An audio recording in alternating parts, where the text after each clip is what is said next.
Hello everyone and welcome back to my YouTube channel CA Vaibhav Vashisht, a channel where you will be getting all the classes of your economics and business studies at free of cost. And not just free of cost, we will be learning all the concepts of your economics and business studies with fun, with examples of some big celebrities and real life scenarios, ताकि आपको किसी भी चीज़ को रटना ना पड़े और आपको बिजनेस स्टडीज़ और इकोनॉमिक्स का हर एक कंसेप्ट भी अच्छे से समझ में आ जाए and we are ultimately able to achieve our target of 100 out of 100 marks in your business studies. So students, आज के क्लास में हम क्या करने वाले हैं बेटा? आज की क्लास में हम देखने वाले हैं योर चैप्टर नंबर 6 स्टाफिंग। हम जो सीरीज में चल रहे हैं उसके हिसाब से चैप्टर नंबर 5, जैसा कि मैंने आप लोगों को बताया था कि जो आपका चैप्टर नंबर 2 है उसको हम लास्ट में कंप्लीट करेंगे, क्योंकि वो थोड़ा सा बोरिंग चैप्टर है और आप लोगों का इंटरेस्ट बना रहे पढ़ने में। So as per R series chapter number 5 and as per your books chapter number 6 staffing. बेटा स्टाफिंग को आज हम केवल स्टार्ट ही नहीं करेंगे बल्कि उसको कंप्लीट OVER उसको हम 100% कंप्लीट भी करने वाले हैं। आई अश्योर यू पीपल कि आपको केवल हमारा आज का वीडियो देखना है और जो मैं लास्ट में आपके रिविजनरी वीडियोस डालूंगा केवल उसको देखना है। उसके बाहर से आपको किसी बुक, किसी वीडियो कुछ भी नहीं देखने की जरूरत है। We are going to complete 100%। बेटा इसके बाहर से आपके स्टाफिंग चैप्टर में कुछ भी नहीं आने वाला है। तो आज की क्लास में और स्टाफिंग चैप्टर में बेटा हम क्या क्या देखने वाले हैं, what are the topics to be covered. सबसे पहले तो हम देखेंगे स्टाफिंग की डेफिनेशन, जैसे कि हम हर चैप्टर में देखते हैं, ताकि हमको क्रिस्टल क्लियर हो कि हम उस चैप्टर में पढ़ने क्या वाले हैं। उसके बाद में हम देखेंगे स्टाफिंग का प्रोसेस, जैसे कि हमने प्लानिंग का प्रोसेस समझा था, ऑर्गेनाइजिंग का प्रोसेस समझा था, वैसे ही हम स्टाफिंग का भी प्रोसेस देखेंगे कि कैसे स्टाफिंग होती है। फिर हम देखेंगे कि बेटा असल में स्टाफिंग जरूरत क्यों है, what is the importance of staffing, कि किसी भी ऑर्गेनाइजेशन को स्टाफिंग करने की क्या जरूरत है। And the next topic is aspects of staffing. बेटा जब हम स्टाफिंग प्रोसेस देखेंगे तो आप लोगों को समझ में आ जाएगा कि रिक्रूटमेंट क्या होता है, सिलेक्शन क्या होता है, ट्रेनिंग एंड डेवलपमेंट क्या होता है। और बेटा ये रिक्रूटमेंट सिलेक्शन, इसके बारे में बता दूं, ये अपने आप में बहुत बड़े टॉपिक है। रिक्रूटमेंट के कुछ टाइप्स है, उसकी एडवांटेज डिसएडवांटेज हर चीज़ हम डिटेल में अच्छे से कवर करने वाले हैं। और लास्ट में एक छोटा सा टॉपिक ह्यूमन रिसोर्स मैनेजमेंट, और हो जाएगा हमारा स्टाफिंग चैप्टर पूरा 100% OVER। So let's just start your chapter number 6 staffing. बेटा इसको स्टार्ट करने से पहले मैं आपको एक एग्जांपल देना चाहता हूं, ताकि आप लोगों का माइंड थोड़ा खुले, आप लोगों को क्लियर होए कि स्टाफिंग की क्या जरूरत है, कि हम क्या क्या, आपका थोड़ा इंटरेस्ट डेवलप हो इस चैप्टर में, स्टाफिंग चैप्टर में। तो आप लोग मुकेश अंबानी को तो जानते ही होंगे। हाँ सर बिल्कुल जानते हैं मुकेश अंबानी को, हमारा रोल मॉडल है सर। मुकेश अंबानी इतना अमीर आदमी है सर, हम भी उसकी जैसे अमीर बनना चाहते हैं।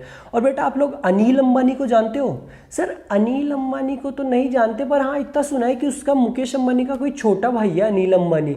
और सर अभी कुछ सुना था कि मुकेश वो बेचारा है ना बैंकरप्ट वगैरह हो गया था, उसका दिवालिया निकल गया था, तो मुकेश अंबानी उसको बचाने आया था।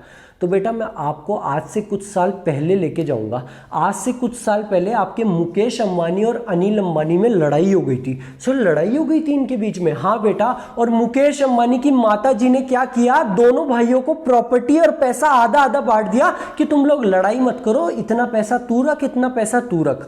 बेटा उस टाइम पे उनको आधा आधा पैसा बांटा था। और आज के टाइम पे आप देखोगे कि मुकेश अंबानी तो कहां पहुंच गया कि दुनिया के सबसे अमीरों में आदमियों में नाम आने लग गया, और अनिल अंबानी का दिवालिया निकल गया। उसको मुकेश अंबानी को आके लोन चुकाना पड़ा अनिल अंबानी का, जो उसके पास में पैसा था वो भी सारा खो दिया और डेट में और चले गया। सर बड़ी खतरनाक बात है सर ये तो इससे हम क्या अंदाजा लगा सकते हैं इस एग्जांपल से, that success of any person और any organisation does not depend on the financial और फिजिकल रिसोर्सेज। सर मतलब यानी कि किसी भी आदमी या किसी भी ऑर्गेनाइजेशन की सक्सेस का अंदाजा आप उसके पास में कितना पैसा है, उसके पास कितनी जमीनें, इससे नहीं लगा सकते। But the success depends on the person. बेटा डिपेंड करता है कि उस पैसे को, उन जमीनों को कौन आदमी सही यूटिलाइज कर रहा है, वही सक्सेसफुल होएगा। So why staffing? Why are we studying this chapter and what is the importance of staffing? Success of an organization does not depend on the fiscal or financial resources, but it depends upon the utilization of these resources by the human resource, कि आदमी जो employees है उस organisation पे, वो उस पैसे, उस जमीन का किस तरीके से उपयोग करेंगे, उस पर डिपेंड करता है ऑर्गेनाइजेशन की सक्सेस। ठीक है सर।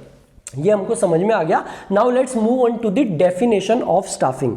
बेटा हमने प्लानिंग चैप्टर पढ़ लिया। हाँ सर आपने बताया था, हमने प्लान बनाया था, हमारी नई कंपनी थी, उसका हमने ऑब्जेक्टिव तय करा था, हमने प्लानिंग करी थी, ऐसे ऐसे परचेज डिपार्टमेंट होगा, ये होगा, फिर हमने ऑर्गेनाइजिंग करी थी, परचेज डिपार्टमेंट होगा, उसके इतने एम्प्लॉयज वगैरह होंगे। तो आप लोगों ने पोजिशंस तय कर ली थी ऑर्गेनाइजिंग चैप्टर में कि ऑर्गेनाइजेशन स्ट्रक्चर होएगा, एक हमारा सीईओ होएगा, उसके बाद में purchase department head, sales department head, production department head, उनके कुछ एम्प्लॉइज, फैक्ट्री मैनेजर, सुपरवाइजर वगैरह। हाँ सर हमने बना लिए थे।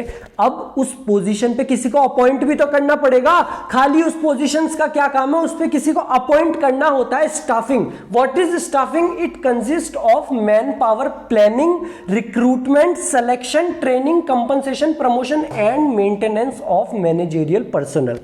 अच्छा सर, तो सर इस डेफिनेशन को मैं लिख लेता हूं और फिर उसके बाद में रट भी लेता हूं। तो बेटा इस डेफिनेशन को लिख तो लो, रटने की आपको जरूरत नहीं है। क्यों? बिकॉज इसका जो नेक्स्ट टॉपिक हम करने वाले हैं स्टाफिंग का प्रोसेस, बेटा स्टाफिंग का प्रोसेस ही है आपका डेफिनेशन। अभी हम नेक्स्ट टॉपिक पे चलेंगे स्टाफिंग के प्रोसेस पे, और आपको समझ में आएगा कि डेफिनेशन आपकी उसी में कवर हो जाएगी कि सर लो ये तो हमने हमारे स्टाफिंग प्रोसेस के स्टेप्स ही थे हमारी डेफिनेशन। तो इसको वीडियो को पॉज करके और स्टाफिंग की डेफिनेशन लिख लो और इसको याद कराने का काम मेरा। चलते हैं हमारे नेक्स्ट टॉपिक पे, स्टाफिंग प्रोसेस, कि जो हमने ऑर्गेनाइजिंग वाले चैप्टर में हमने ऑर्गेनाइजेशन स्ट्रक्चर तैयार करा है, purchase department head, sales department head, CEO, factory manager, supervisor, उस पे हमको जो बंदे को अपॉइंट करना है उसको हम कैसे अपॉइंट करेंगे। So these are the steps of your staffing process. सबसे पहले तो हम एस्टिमेट करेंगे मैन पावर रिक्वायरमेंट कि हमको कितने बंदे चाहिए, हमको हमारी ऑर्गेनाइजेशन में कितने बंदे चाहिए, सबसे पहले तो हम इसका अंदाजा लगाएंगे। उसके बाद में हम करेंगे रिक्रूटमेंट, बुलाएंगे बंदों को कि आओ हमारी इस पोजीशन पे अप्लाई करो जॉब्स के लिए और हम आपको सेलेक्ट करेंगे। सर रिक्रूटमेंट और सिलेक्शन के बीच में डिफरेंस क्या है? सर ये दोनों एक ही चीज होनी चाहिए ना, रिक्रूटमेंट और सिलेक्शन। तो बेटा मैं आप लोगों को बता दूं, रिक्रूटमेंट तो होता है एक पॉजिटिव प्रोसेस और सिलेक्शन होता है नेगेटिव प्रोसेस। सर वो कैसे? तो ये आप लोगों का सस्पेंस है, अभी आने वाली 5 मिनट में आपको क्लियर हो जाएगा कि रिक्रूटमेंट पॉजिटिव क्यों है और सिलेक्शन नेगेटिव क्यों है। तो बेटा रिक्रूटमेंट में तो हम लोगों को बुलाते हैं कि आओ जॉब के लिए अप्लाई करो, तो वो तो पॉजिटिव, वो खुश हो जाते हैं, हाँ चलो अप्लाई करते हैं। और सिलेक्शन में हम उनमें से केवल एक बंदे को चुन लेते हैं और बाकी जो बेचारे बंदे होते हैं उनका दिल टूट जाता है, इसलिए सिलेक्शन को कहते हैं नेगेटिव प्रोसेस। अभी इसको और डिटेल में समझेंगे। तो बेटा हमने रिक्रूटमेंट के लिए बुला लिए, सेलेक्ट कर लिया, उसके बाद में जो बंदा आया उसको प्लेसमेंट करना है, उसको ओरिएंटेशन देना है कि आओ आपकी सीट पे बैठो, ये आपकी नई ऑर्गेनाइजेशन में। आफ्टर बीइंग प्लेस्ड, वो बेटा हमारी ऑर्गेनाइजेशन में आ चुका है, उसके बाद में हम उसको ट्रेनिंग और डेवलपमेंट देंगे, जो भी उसको काम करना है उस पर हम उसको ट्रेनिंग भी देंगे कि आपको काम को ऐसे ऐसे करना है। तो अब इन सब प्रोसेस को हम एक बार डिटेल में समझ लेते हैं कि हम क्या चीज करने वाले हैं हमारे स्टाफिंग चैप्टर के अंदर। तो सबसे पहले तो एस्टिमेटिंग मैन पावर रिक्वायरमेंट। अरे ओ सांभा कितने आदमी थे? सर ये तो उस पिक्चर का डायलॉग है ना। तो बेटा ऐसा ही होता है कुछ ऑर्गेनाइजेशन में, जो ऑर्गेनाइजेशन का मालिक है, जो टॉप मैनेजमेंट है, वो पूछता है कि अरे ओ सांभा कितने आदमी चाहिए। फिर एचआर डिपार्टमेंट का आदमी बताता है या लोअर लेवल मैनेजमेंट का आदमी बताता है कि साहब हमको चाहिए 10 आदमी, और केवल यही नहीं बताता कि कितने आदमी चाहिए, वो नंबर और टाइप कि हमको इस टाइप के आदमी चाहिए। साहब हमको फाइनेंस डिपार्टमेंट के लिए 10 सीए चाहिए, हमको प्रोडक्शन डिपार्टमेंट के लिए जो कार्स को मैन्युफैक्चर करने का काम करेंगे, रिसर्च एंड डेवलपमेंट का काम करेंगे, उसके लिए इंजीनियर चाहिए। तो इस प्रोसेस में हम क्या देखने वाले हैं? कितने आदमी थे, नंबर एंड टाइप कि हमको किस तरीके का आदमी चाहिए। Staffing process begins with the estimation of man power requirement, which means finding out number and type of employees needed by the organisation in near future. Type means what should be the qualification, educational background of the people whom we need to appoint। Type का मतलब मैंने आपको क्या बताया? Finance के लिए जैसे हमको सीए चाहिए, उसकी क्वालिफिकेशन सीए हो गई। अगर प्रोडक्शन डिपार्टमेंट के लिए ले रहे हैं तो हमको इंजीनियर चाहिए। तो नंबर और टाइप तो हम लगाएंगे सबसे पहले एस्टिमेटिंग मैन पावर रिक्वायरमेंट। ठीक है सर, हमने अंदाजा लगा लिया कितने आदमी चाहिए और कैसे आदमी चाहिए। उसके बाद में your second process is recruitment. Induce करना लोगों को कि आओ हमारे लिए, हमारी जॉब पोजीशन के लिए अप्लाई करो। हमारी जो कंपनी है ना उसके अंदर सीए के लिए पोजीशन है, सीए को अपॉइंट करना है, उसके लिए आप सब लोग अप्लाई करो। हमको अकाउंट्स मैनेजर को अपॉइंट करना है, आप सब लोग अप्लाई करो। So it refers to the process of inducing the people to apply for job in the organisation. After assessing the number and type of employees required कि कितने आदमी चाहिए, managers tries that more and more people should apply for the job so that organisation can get more choice and select better candidates. ठीक है sir, हमको ये समझ में भी आ गया। सबसे पहले तो कितने आदमी थे और number and type of employees, उसके बाद में रिक्रूटमेंट, इंड्यूस करना लोगों को कि आओ हमारी जॉब पे अप्लाई करो। सर उसके बाद में बेटा इतने सारे लोग आ गए, उसके बाद में आप सेलेक्ट कर लोगे एक बंदे को। So selection it refers to choosing the most suitable candidate to fill the vacant job position. ठीक है सर, हमने कैंडिडेट को सेलेक्ट भी कर लिया। सर ये नेगेटिव प्रोसेस क्यों होता है? बेटा सिलेक्शन नेगेटिव प्रोसेस इसलिए है क्योंकि जितने बंदों को हम चूज करने वाले हैं वो हमेशा कम होंगे जितने बंदों को हम रिजेक्ट करने वाले हैं। बेटा हम जिसको चूज करेंगे वो तो खुश हो जाएगा और जिनको रिग्रेट करेंगे उनका दिल टूट जाएगा। इसलिए सिलेक्शन को नेगेटिव प्रोसेस भी कहते हैं। ये ध्यान रखना बहुत इंपॉर्टेंट है। आपकी केस स्टडी, आपके 1 मार्क्स 2 मार्क्स कहीं पे भी पूछ सकते हैं इस चीज को कि that why selection is a negative process. In selection, number of selected candidates are less than the number of rejected candidates. That is why selection is called negative process. Sir estimating man power requirement, recruitment, selection भी हो गया। Sir हो गया staffing खत्म। बेटा यहीं पे ही आपका स्टाफिंग खत्म नहीं होता है। आपने उस बंदे को सेलेक्ट कर लिया है, अब वो बंदे को आके अपनी जॉब पे प्लेस भी तो होना पड़ेगा। सर मतलब आपने उसको सेलेक्ट कर लिया, अब उसको आना पड़ेगा और अपनी जॉब पे बैठना पड़ेगा और उसको काम स्टार्ट करना पड़ेगा। उसको हम बोलते हैं प्लेसमेंट। और ओरिएंटेशन क्या होता है कि जब वो बंदा आया तो उसको वेलकम करना, उसको मिलाना कि देखो ये नए हमारे यहाँ आए हैं। पहले जहाँ पे शर्मा जी काम करते थे, शर्मा जी रिटायर हो गए, अब ये नए आए हैं, उनको लोग बागों से इंट्रोड्यूस करना, उसका वेलकम होता है placement and orientation. Placement refers to occupying of post by the candidate for which he is selected. After selection, employee is given appointment letter and asked to occupy the vacant job position. बेटा उसको select करने के बाद में हम एक letter देंगे, ये भी हम आगे कवर करने वाले हैं क्या होता है उसमें, और हम उसको बोलेंगे कि आओ आपकी जॉब पे बैठो। ओरिएंटेशन मैंने आपको क्या बताया, it refers to introduction of new employees to the existing employees. हम इंट्रोड्यूस करेंगे हमारे नए बंदे को पुराने एम्प्लॉयज के साथ में। ठीक है सर, हमने पता लगा लिया मैन पावर रिक्वायरमेंट के बारे में, उसके बाद में हमने रिक्रूटमेंट कर लिया, लोगों को बोला आओ अप्लाई करो, उनमें से एक बंदे को चुन लिया, उसका प्लेसमेंट भी कर दिया, उसका ओरिएंटेशन भी कर दिया, नए लोगों से मिलवा भी दिया पुराने वाले को। अब तो खत्म हो गया ना सर आपका स्टाफिंग का प्रोसेस। इसके बाद में थोड़ी ना कुछ है बेटा, जो नया बंदा आया है अब उसको हमको ट्रेनिंग भी देनी पड़ेगी कि जिस पोस्ट पे लिए वो आया है उसको ट्रेनिंग भी तो देंगे कि तेरे को काम को ऐसे ऐसे करना है। आपका training and development is also a part of your staffing process. To improve the competence of employees and to motivate them, it is necessary to provide training and development so that they can reach to top and keep improving their skills. ठीक है sir, अब तो complete हो गया ना। हाँ बेटा, अब आपका प्रोसेस कंप्लीट हो चुका है। तो हमने क्या क्या देखा बेटा आपके स्टाफिंग प्रोसेस में। सबसे पहले हम अंदाजा लगाएंगे कितने आदमी थे, number and type of people required. उसके बाद में recruitment, we will induce the people to apply for job in the organisation. After recruitment we will select the best employee, जो भी हमको पसंद आएगा हम उसको सेलेक्ट करेंगे। उसको सेलेक्ट करने के बाद में उसको अपनी जॉब पे आना पड़ेगा, ऑक्यूपाई करना पड़ेगा, उसको बोलते हैं प्लेसमेंट। उस नए एम्प्लॉयज को एग्जिस्टिंग एम्प्लॉयज से मिलवाने को कहते हैं ओरिएंटेशन। और जब वो आ चुका है, हम उस सबको मिलवा चुके हैं, उसके बाद में उसकी ट्रेनिंग होगी कि जिस पोस्ट पे लिए सेलेक्ट हुआ है उसको ट्रेनिंग देने का काम किसका है, हमारा ही है। सो this is also a part of your staffing process. और जैसा कि मैंने आपको बोला था, आपकी डेफिनेशन को याद कराने की जिम्मेदारी, तो अब चलते हैं हम हमारी डेफिनेशन पे। What is staffing?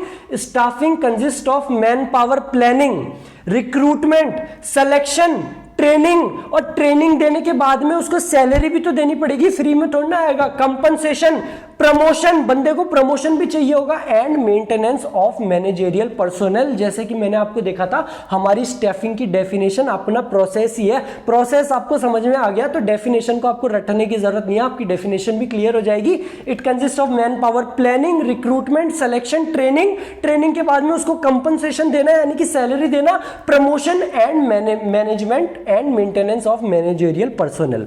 ठीक है सर, स्टाफिंग की प्रोसेस हमको समझ में आ गया तो इसलिए हमको डेफिनेशन भी याद हो गई है। Now let's move on to the next topic, and the next topic is importance of staffing. जो अभी हमने स्टाफिंग का प्रोसेस समझा, अब आपके माइंड में एक पिक्चर क्लियर है कि स्टाफिंग के अंदर क्या क्या होने वाला है। हमको आपको केवल ये नहीं पता कि हमको केवल उसको अपॉइंट करना है, अब आपको ये चीज समझ में आ गई है सर, उसका ट्रेनिंग एंड डेवलपमेंट, उसको कंपनसेशन देना, उसका प्रमोशन करना, ये सारी चीजें हमारे स्टाफिंग में आने वाली है। तो अब हम देखते हैं what is the importance of your staffing. तो बेटा ये कुछ इंपॉर्टेंस है आपकी स्टाफिंग की, वीडियो को पॉज करके एक बार इसको लिख लेना। अब एक एक चीज को, एक एक पॉइंट को हम डिटेल में समझने वाले हैं ताकि आपको किसी को भी रटना ना पड़े, आपको हर चीज डिटेल में समझ में आ जाएगी तो आपको अपने आप याद रहेगा, एग्जाम में क्वेश्चन आ जाए, कैसी भी केस स्टडी आ जाए आपको समझ में आ जाएगा। So the first importance is filling the roles by obtaining competent personnel. Sir मतलब बेटा आपने प्लानिंग का प्रोसेस किया था, अरे सर आप बता चुके इतनी बार, एक बार फिर से मेरे साथ में बोलो। आपने प्लानिंग का प्रोसेस किया था, हाँ सर, ऑर्गेनाइजेशन ऑब्जेक्टिव तय किया था 5000 कार्स को बनाने का, आपने उसमें बताया था कि मैं इतने इतने यहां से इंजन लाऊंगा, ये लाऊंगा, हाँ सर सब हो गया था। फिर आपने ऑर्गेनाइजिंग करा था, ऑर्गेनाइजेशन का स्ट्रक्चर बनाया था, purchase department, production department, sales department, हाँ सर बनाया था। तो उस ऑर्गेनाइजेशन का जो आपने स्ट्रक्चर बनाया, जो जॉब्स आपने तैयार करी, उस पर किसी को लगाना भी तो पड़ेगा। वो काम किसका है? हमारे स्टाफिंग का। अगर हम किसी को उस बंदे पे लगाएंगे ही नहीं, प्रोडक्शन डिपार्टमेंट के हेड को, तो काम होगा कैसे? There will be no use of job position unless or until these are occupied by employees, and it is through staffing function only that employees are appointed to fill the vacant job. Staffing function से ही तो हम appoint करेंगे जो हमने organising का function करा है। हाँ सर ठीक है, ये पॉइंट तो समझ में आता है कि जो हमने जॉब्स तैयार करी है उनको लगाने का काम हमारे स्टाफिंग पे है, तो ये इंपॉर्टेंस हो गई। The next importance is placing right person at the right job. Staffing के प्रोसेस में हमने देखा, हमने रिक्रूटमेंट करा, सिलेक्शन करा बेस्ट का, क्योंकि हम बेस्ट को सेलेक्ट कर रहे हैं तो हम क्या कर रहे हैं बेटा, जो हमारी जॉब है उस पे हमको सही बंदे को लगा रहे हैं। We are placing the right person at the right job. क्योंकि हम ये काम कर रहे हैं तो जो हमारी ऑर्गेनाइजेशन की परफॉर्मेंस है वो बढ़ेगी, क्योंकि हम सही बंदे को सही जॉब पे अपॉइंट कर रहे हैं। Staffing ensures higher performance by placing right person on the right job by proper recruitment and selection. ठीक है सर, ये पॉइंट भी क्लियर है। Next importance is growth of enterprise. क्योंकि हमने सही जॉब पे सही बंदे को लगाया तो हमारी ऑर्गेनाइजेशन पे की ग्रोथ भी होगी, जैसे कि मुकेश अंबानी की ग्रोथ हुई। By appointing efficient staff, staffing ensures continuous survival and growth of enterprise as organization grows with the efforts of its employees only. आप सब लोगों ने सुना होगा ये जो बड़े बड़े IIM अहमदाबाद, IIM बेंगलोर, इनके 1-1 करोड़ के पैकेज लगते हैं। IIT मुंबई, IIT कानपुर, इनके 1-1 करोड़ के पैकेज लगते हैं। बेटा वो क्यों लगते हैं? क्योंकि जो ऑर्गेनाइजेशन है उनका ये मानना है कि यहाँ पे जो बंदे पढ़ रहे हैं ये बहुत इंटेलिजेंट है और ये हमारी ऑर्गेनाइजेशन को बहुत ऊंचाइयों पे ले जाओगे। तो for the growth of enterprise we need efficient staff, और ये काम किससे होगा? हमारे स्टाफिंग के फंक्शन की वजह से ही होगा। The next importance is optimum utilisation of human resources. हमने स्टाफिंग के प्रोसेस में देखा था कि हमने सबसे पहला प्रोसेस क्या था? Estimating man power requirement. हाँ सर, कितने आदमी थे? क्योंकि हमने पता लगा लिया कि हमको कितने आदमी चाहिए, कैसे आदमी चाहिए, तो कभी भी हमारा अंडर यूटिलाइजेशन नहीं होगा कि हमको बंदों की जरूरत थी और हमारा काम ही नहीं हो पाया, हमने अपॉइंट ही नहीं करा। क्योंकि हमने पता लगा लिया था कितने बंदे चाहिए, तो हम ज्यादा को भी अपॉइंट नहीं करेंगे and will ultimately achieve optimum utilisation of our resources. हम किसी को ज्यादा सैलरी नहीं देंगे, क्योंकि स्टाफिंग फंक्शन में हमने अंदाजा लगा लिया था हमको इतने ही बंदे चाहिए और इतने ही अपॉइंट करेंगे। Through manpower planning and job analysis, we can find out the number of employees and type of employees required in the organization. So there are no chances of overmanning or shortage of personnel. ज्यादा भी नहीं होंगे और कम भी नहीं पड़ेंगे हमारे बंदे कभी भी। क्यों? क्योंकि हमने स्टाफिंग का पूरा प्रोसेस अच्छे से समझा है। Next importance is it helps in competing. बेटा इस पॉइंट को समझाने के लिए मैं ये नोकिया फ़ोन का एग्जांपल लूँगा। आप सब लोगों ने इसको देखा होगा, नोकिया 1100। बेटा ये हमारे टाइम पे फ़ोन चलता था और ये ऐसा फ़ोन था, ये इतना मजबूत था कि अगर आप इसको किसी ईंट पे या पत्थर पे फेंक के मारोगे ना तो वो ईंट टूट जाएगी लेकिन ये फ़ोन नहीं टूटेगा। सर आजकल के फ़ोन देखो सर, मैंने नया आईफोन लिया था, एक बार गिरा और टूट गया। बेटा हमारे टाइम पे ऐसा फ़ोन चलता था, ईंट पे मारो ईंट टूट जाएगी लेकिन ये फ़ोन नहीं टूटेगा। ये इतना तगड़ा फ़ोन था और चलता भी बहुत था। लेकिन आज आप एक भी नोकिया कंपनी का फ़ोन नहीं देखोगे। क्यों? Because of the inefficient staff. Nokia के पास में बाकी कॉम्पिटिटर से ज्यादा एडवांटेज थी, उसके पास में ज्यादा फिजिकल और ज्यादा फाइनेंशियल रिसोर्सेज थे, फिर भी वो नहीं चल पाया because of the inefficient staff. Nokia का जो स्टाफ था उसने कभी भी इस इंपॉर्टेंस को नहीं देखा कि बिजनेस एनवायरनमेंट में चेंज आ रहा है, हमको भी हमारे मॉडल को चेंज कर लेना चाहिए। Because the staff was inefficient, Nokia आज बाहर हो चुका है। वहीं पे जो आपका सैमसंग है बेटा, वो उस टाइम पे भी चलता था।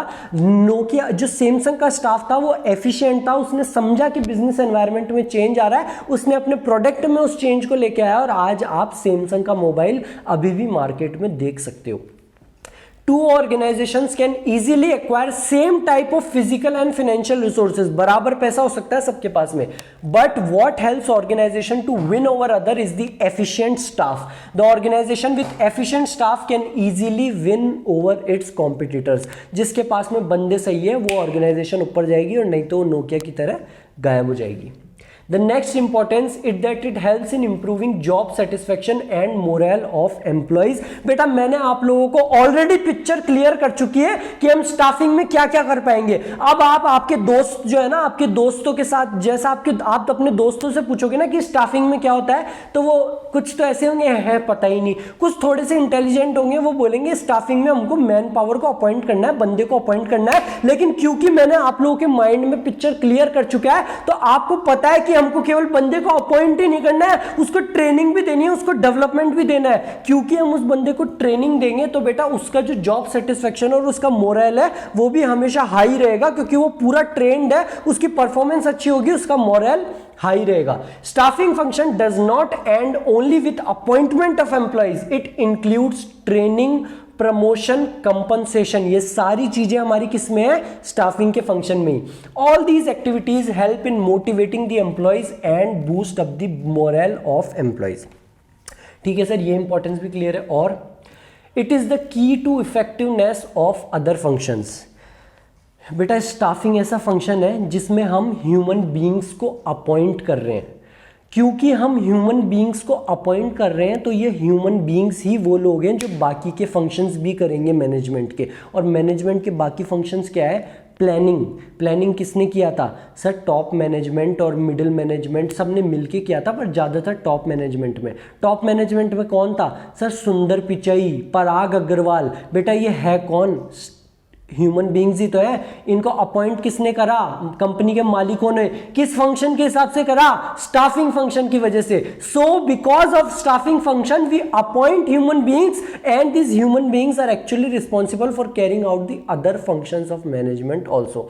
No other function of management can be carried out without efficient staffing function because all the functions are performed by human beings and human beings join the organization by staffing function only. हमारे सारे other functions of management किस पे dependent है? Human beings पे। और human beings किस function की वजह से अपॉइंट होते हैं? स्टाफिंग फंक्शन की वजह से। So these were some importance of your staffing. I hope आपको सारी क्लियर होगी। मैं एक बार फिर से रिवाइज कर देता हूं। सबसे पहले तो filling the roles by obtaining competent personnel. जो हमने जॉब पोजीशंस तैयार करी, परचेज डिपार्टमेंट, प्रोडक्शन डिपार्टमेंट, उसका कोई मतलब ही नहीं होगा अगर हम उस पर किसी बंदे को लगाएंगे नहीं तो। Second, placing the right person at the right job. क्योंकि हम सही जॉब के लिए सही आदमी को अपॉइंट करते हैं, इसलिए उनका परफॉर्मेंस, हमारी ऑर्गेनाइजेशन की परफॉर्मेंस बढ़ेगी। ग्रोथ ऑफ एंटरप्राइज, क्योंकि हमने सही जॉब पे सही आदमी को लगाया है, हमारा एफिशिएंट स्टाफ हमने अपॉइंट करा है सिलेक्शन और रिक्रूटमेंट के दम पे, तो हमारी ऑर्गेनाइजेशन भी ग्रो करेगी। Optimum utilisation of human resources. Staffing function में हमने अंदाजा लगा लिया था मैन पावर रिक्वायरमेंट का, कितने आदमी चाहिए और कैसे आदमी चाहिए, इसलिए कभी भी हमारी शॉर्टेज ऑफ पर्सनल नहीं होगी, ना ही ओवरमैनिंग, ना ही कभी हम ज्यादा बंदों को अपॉइंट करेंगे। We'll achieve optimum utilisation of our resources. Helps in competing. बेटा हर organisation same level of physical और फिनेंशियल रिसोर्सेज एक्वायर कर सकती है, लेकिन किसी भी ऑर्गेनाइजेशन की सक्सेस किस पे डिपेंड करती है? उसके एफिशिएंट स्टाफ के ऊपर। जैसे कि सैमसंग का स्टाफ तो एफिशिएंट था और नोकिया का एफिशिएंट नहीं था। The last one is improve job satisfaction and moral of employees. ये आपको बताना है पॉइंट। सर आपने बताया था कि ऑर्गेनाइजेशन का प्रोसेस केवल स्टाफिंग का प्रोसेस केवल उसके अपॉइंटमेंट से ही खत्म नहीं होता एम्प्लॉय के। हमारा ट्रेनिंग का काम, उसको कंपनसेशन देने का काम, उसको प्रमोशन का काम भी हमारे स्टाफिंग में ही है, और इन सब काम की वजह से उसका मोरल हमेशा हाई रहेगा। Key to effectiveness of other function. Sir जितने भी बाकी फंक्शन है हमारे मैनेजमेंट के, वो सारे डिपेंडेंट है ह्यूमन बीइंग्स पे, और ह्यूमन बीइंग्स को हम अपॉइंट करते हैं हमारे स्टाफिंग फंक्शन के अंदर ही। So these were the importance of your staffing. The next topic is aspects of staffing. बेटा जो हमने स्टाफिंग का प्रोसेस देखा, उसमें हमने देखा था सेकंड पॉइंट पे रिक्रूटमेंट। हाँ सर, इंड्यूस करना, लोगों को बुलाना कि आओ अप्लाई करो। उसके बाद में हमने सिलेक्शन देखा था, फिर हमने लास्ट देखा था उनको ट्रेनिंग देना भी। तो बेटा अभी एक एक पॉइंट को, एक एक प्रोसेस को हम डिटेल में कवर करने वाले हैं। रिक्रूटमेंट में क्या क्या होता है, कैसे कर सकते हैं, सिलेक्शन को कैसे करना है, क्या प्रोसेस है सिलेक्शन का, ट्रेनिंग कैसे देनी है, हर चीज को हम डिटेल में करने वाले हैं और आपका चैप्टर हो जाएगा OVER। तो स्टार्ट करते हैं। वीडियो को यहाँ तक अच्छे से आप समझ चुके होंगे। अब स्टार्ट करते हैं हमारा नेक्स्ट टॉपिक। हमारा पहला एस्पेक्ट रिक्रूटमेंट। बेटा रिक्रूटमेंट क्या होता है आप सब लोगों को ऑलरेडी पता है, फिर से एक बार डेफिनेशन देख लो, फिर से एक बार आप लिख सकते हो। It refers to the process of inducing the people to apply for job in the organization. लोगों को इंड्यूस करना कि आओ हमारी ऑर्गेनाइजेशन में जॉब के लिए अप्लाई करो। और हम कैसे इंड्यूस कर सकते हैं लोगों को? दो तरीके से, एक तो इंटरनल सोर्सेज और एक एक्सटर्नल सोर्सेज। जब हम ऑर्गेनाइजेशन के अंदर जो बंदे हैं उन्हीं को इंड्यूस करेंगे कि आओ उस जॉब पोजीशन पे अप्लाई करो, वो तो होता है इंटरनल सोर्स। और जब हम ऑर्गेनाइजेशन के बाहर के बंदों को बुलाएंगे कि हमारी जॉब के लिए अप्लाई करो, वो होता है एक्सटर्नल सोर्स। सर ये जो एक्सटर्नल सोर्स है, बाहर के बंदों को बुलाना, ये तो हमारी समझ में आता है। सर इंटरनल सोर्सेज मतलब जो ऑर्गेनाइजेशन में ऑलरेडी काम कर रहा है उसको हम कैसे कह सकते हैं दूसरी पोजीशन पे लग जा? तो बेटा हम ऑर्गेनाइजेशन में अंदर काम कर रहे बंदों को भी बोल सकते हैं जॉब में, दूसरी जॉब के लिए अप्लाई करने के लिए। वो कैसे? कोई बंदा सपोज करो काम कर रहा है आपकी ऑर्गेनाइजेशन में मुंबई में वाले डिपार्टमेंट में। अब वो कहता है कि है ना आपका नई ऑर्गेनाइजेशन खुली है जयपुर राजस्थान में, और वो बंदा जयपुर राजस्थान का ही है। तो वो कहता है कि सर मेरा घर वहीं पे है, मेरे बूढ़े माँ बाप है, मेरे को जयपुर में ही पोस्टिंग दे दो। इसको हम कहते हैं ट्रांसफर। तो आप कह सकते हो जो बंदा ऑलरेडी काम कर रहा है कि ठीक है तू अप्लाई कर हमारी जयपुर वाली पोस्ट के लिए, हम आप तेरे को ट्रांसफर दे देंगे। This is one of the example of your internal source of recruitment. दूसरी चीज, जो बंदा काम कर रहा है उसको प्रमोशन भी तो चाहिए होगा। हाँ सर प्रमोशन के बारे में तो हमने बहुत सुना है सर, अभी कुछ टाइम पहले मेरे पापा का भी प्रमोशन हुआ है, वो भी जॉब पे ऊपर जा चुके हैं। तो बेटा promotion is the second type of your internal source of recruitment. So what is internal source of recruitment? Under internal source of recruitment vacant job positions are filled by inducing the existing employees of the organization. जो हमारे organisation के existing employees हैं हम उनको बोलेंगे कि आओ हमारी वैकेंट जॉब पोजीशंस के लिए अप्लाई करो। और उसके क्या दो फॉर्मेट है, किन दो तरीकों से वो अप्लाई कर सकते हैं? Following methods of recruitment. First is your transfer. Transfer में क्या था, मुंबई डिपार्टमेंट वाला जयपुर में आना चाहता था, लेकिन बेटा ध्यान रखना ट्रांसफर होता है सेम लेवल ऑफ अथॉरिटी के ऊपर, और प्रमोशन में हायर लेवल ऑफ अथॉरिटी होता है। Transfer means shifting of employees from one job to another at the same level of authority. बेटा इसको अच्छे से याद रखना, आपके एग्जाम में क्वेश्चन भी आ सकता है। At the same level of authority while your promotion refers to shifting of employees from one job to another with higher level of authority. ठीक है सर, ये दो चीज तो हमको क्लियर है कि रिक्रूटमेंट लोगों को इंड्यूस करने के दो तरीके हैं, एक इंटरनल एक एक्सटर्नल। इंटरनल में भी दो तरीके हैं, एक तो ट्रांसफर और एक प्रमोशन। ट्रांसफर तो होता है सेम लेवल ऑफ अथॉरिटी पे और प्रमोशन होता है हायर लेवल ऑफ अथॉरिटी पे। सर अब हम जो इंटरनल सोर्स ऑफ रिक्रूटमेंट कर रहे हैं, यानी कि हमने एग्जिस्टिंग एम्प्लॉइज को जो इंड्यूस करा, सर इसके कुछ फायदे हैं क्या? बेटा इसके बहुत सारे फायदे हैं। अगर आप एक्सटर्नल सोर्स ऑफ रिक्रूटमेंट करते हो, बाहर से बंदे को बुलाते हो, तो आपको एडवर्टीजमेंट करना होगा, कुछ पैसा खर्च करना पड़ता है, हाँ सर बिल्कुल करना पड़ता है बेटा। अगर आप इंटरनल सोर्स ऑफ रिक्रूटमेंट कर रहे हो ना तो आपको पैसा ही नहीं खर्च करना पड़ेगा, it is economical. So now let's look into the some of the advantages of your internal source of recruitment. क्या है internal source of recruitment? Transfer और प्रमोशन। ट्रांसफर तो होता है सेम लेवल ऑफ अथॉरिटी और प्रमोशन होता है higher level of authority. So पहला एडवांटेज क्या है? Economical. Internal source of recruitment सबसे पहली बात तो सस्ता है, जो एम्प्लॉइज एग्जिस्टिंग काम कर रहे हैं उन्हीं को अपॉइंट करना है, उन्हीं को हमने इंड्यूस करा है। Second, it motivates the existing employees. जो एग्जिस्टिंग एम्प्लॉइज है वो इससे मोटिवेट होंगे। सर मोटिवेट कैसे? बेटा अगर किसी बंदे को प्रमोशन मिलेगा, उसको एक हायर लेवल ऑफ अथॉरिटी होगी, तो वो मोटिवेट होगा कि नहीं होगा?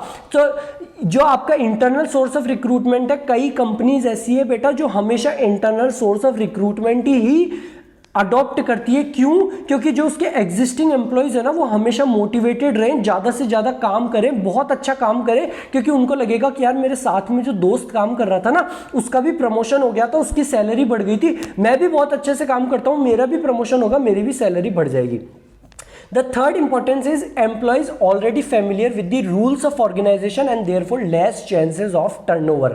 So less chances of turnover, turnover का मतलब तो सेल्स होता है। सर हम अकाउंट्स के स्टूडेंट है, तो बेटा यहाँ पे ये जो टर्नओवर है ये आपके अकाउंट्स वाला सेल्स की बात नहीं कर रहा, एक टर्म होता है, याद रखना इसको, एम्प्लॉय टर्नओवर। और एम्प्लॉय टर्नओवर का मतलब होता है कि कितने एम्प्लॉयज ऑर्गेनाइजेशन को छोड़ के जाने वाले हैं। जिस भी कंपनी, जिस भी ऑर्गेनाइजेशन का एम्प्लॉय टर्नओवर हाई है, यानी कि उस ऑर्गेनाइजेशन को जो भी एम्प्लॉय ज्वाइन करता है वो उसको फटाफट से छोड़ के भाग जाता है। और जिस भी ऑर्गेनाइजेशन का एम्प्लॉय टर्नओवर कम है, यानी कि उसके ऑर्गेनाइजेशन के जो एम्प्लॉइज हैं वो उस ऑर्गेनाइजेशन को छोड़ के नहीं जाते हैं। गूगल, आपने सुना होगा कि गूगल बहुत बड़ी कंपनी है और गूगल में जॉब करना बहुत ड्रीम जॉब मानते हैं बेटा, वो इसलिए क्योंकि वहां पे एम्प्लॉय टर्नओवर कम है। जो भी गूगल को ज्वाइन करता है वो एम्प्लॉइज गूगल को ज्यादातर छोड़ के नहीं जाते, वो इतनी अच्छी कंपनी है। और बेटा कई ऐसी कंपनियां आपने सुनी होगी, बिग फोर वगैरह, कई टेलीकॉल सेंटर वगैरह।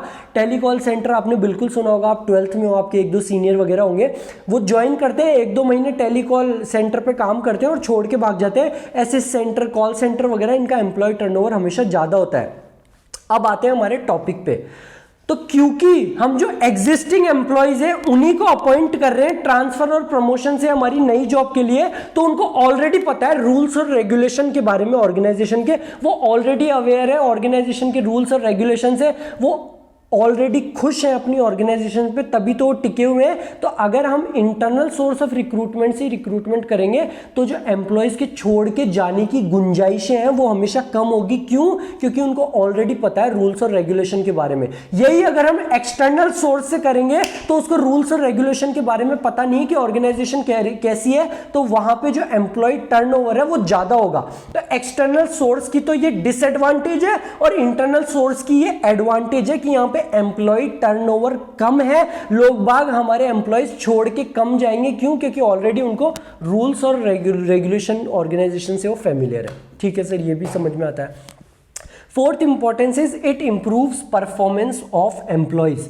To get promotion employee shows better performance. बेटा प्रमोशन जिसका भी होता है ना, एम्प्लॉय ज्यादा से ज्यादा अच्छा काम करेगा ताकि उसका प्रमोशन हो पाए। तो इस इंटरनल सोर्स ऑफ रिक्रूटमेंट की वजह से जो भी ऑर्गेनाइजेशन, जो भी companies internal source of recruitment करती है उनके एम्प्लॉयज की परफॉर्मेंस हमेशा अच्छी होगी, क्योंकि सारे एम्प्लॉयज मेहनत करेंगे प्रमोशन के लिए। ठीक है सर, ये पॉइंट भी क्लियर है। The last point is less amount spent on training. वो बंदा हम हमारी ऑर्गेनाइजेशन से ही ले रहे हैं।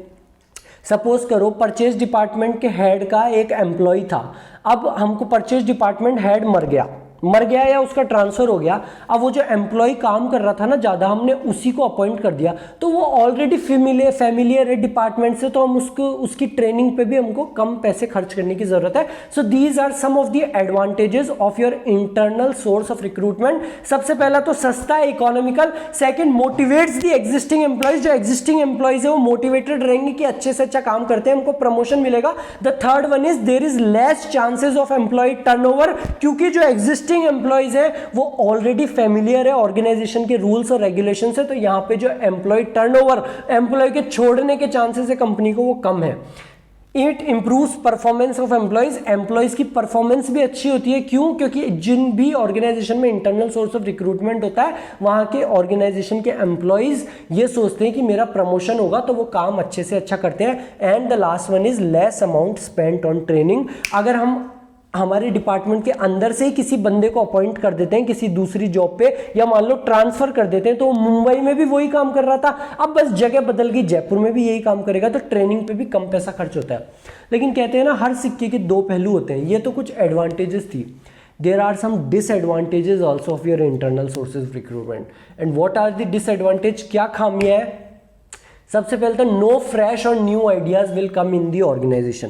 जो ऑलरेडी बंदे काम कर रहे हैं वही ट्रांसफर हो रहे हैं, वही प्रमोशन हो रहा है, तो कोई नए आइडियाज नहीं आएंगे। अगर हम बाहर से अपॉइंट करेंगे तो हो सकता है नए पढ़े लिखे लोग IIM अहमदाबाद IIT वगैरह से आए, तो नए आइडियाज नई सोच के साथ में आएंगे, और अभी हम वही पुराने घिसे पिटे लोगों से ही काम कर रहे हैं। तो पहली डिसएडवांटेज नए आइडियाज, और नए आइडियाज नहीं आएंगे हमारे ऑर्गेनाइजेशन में।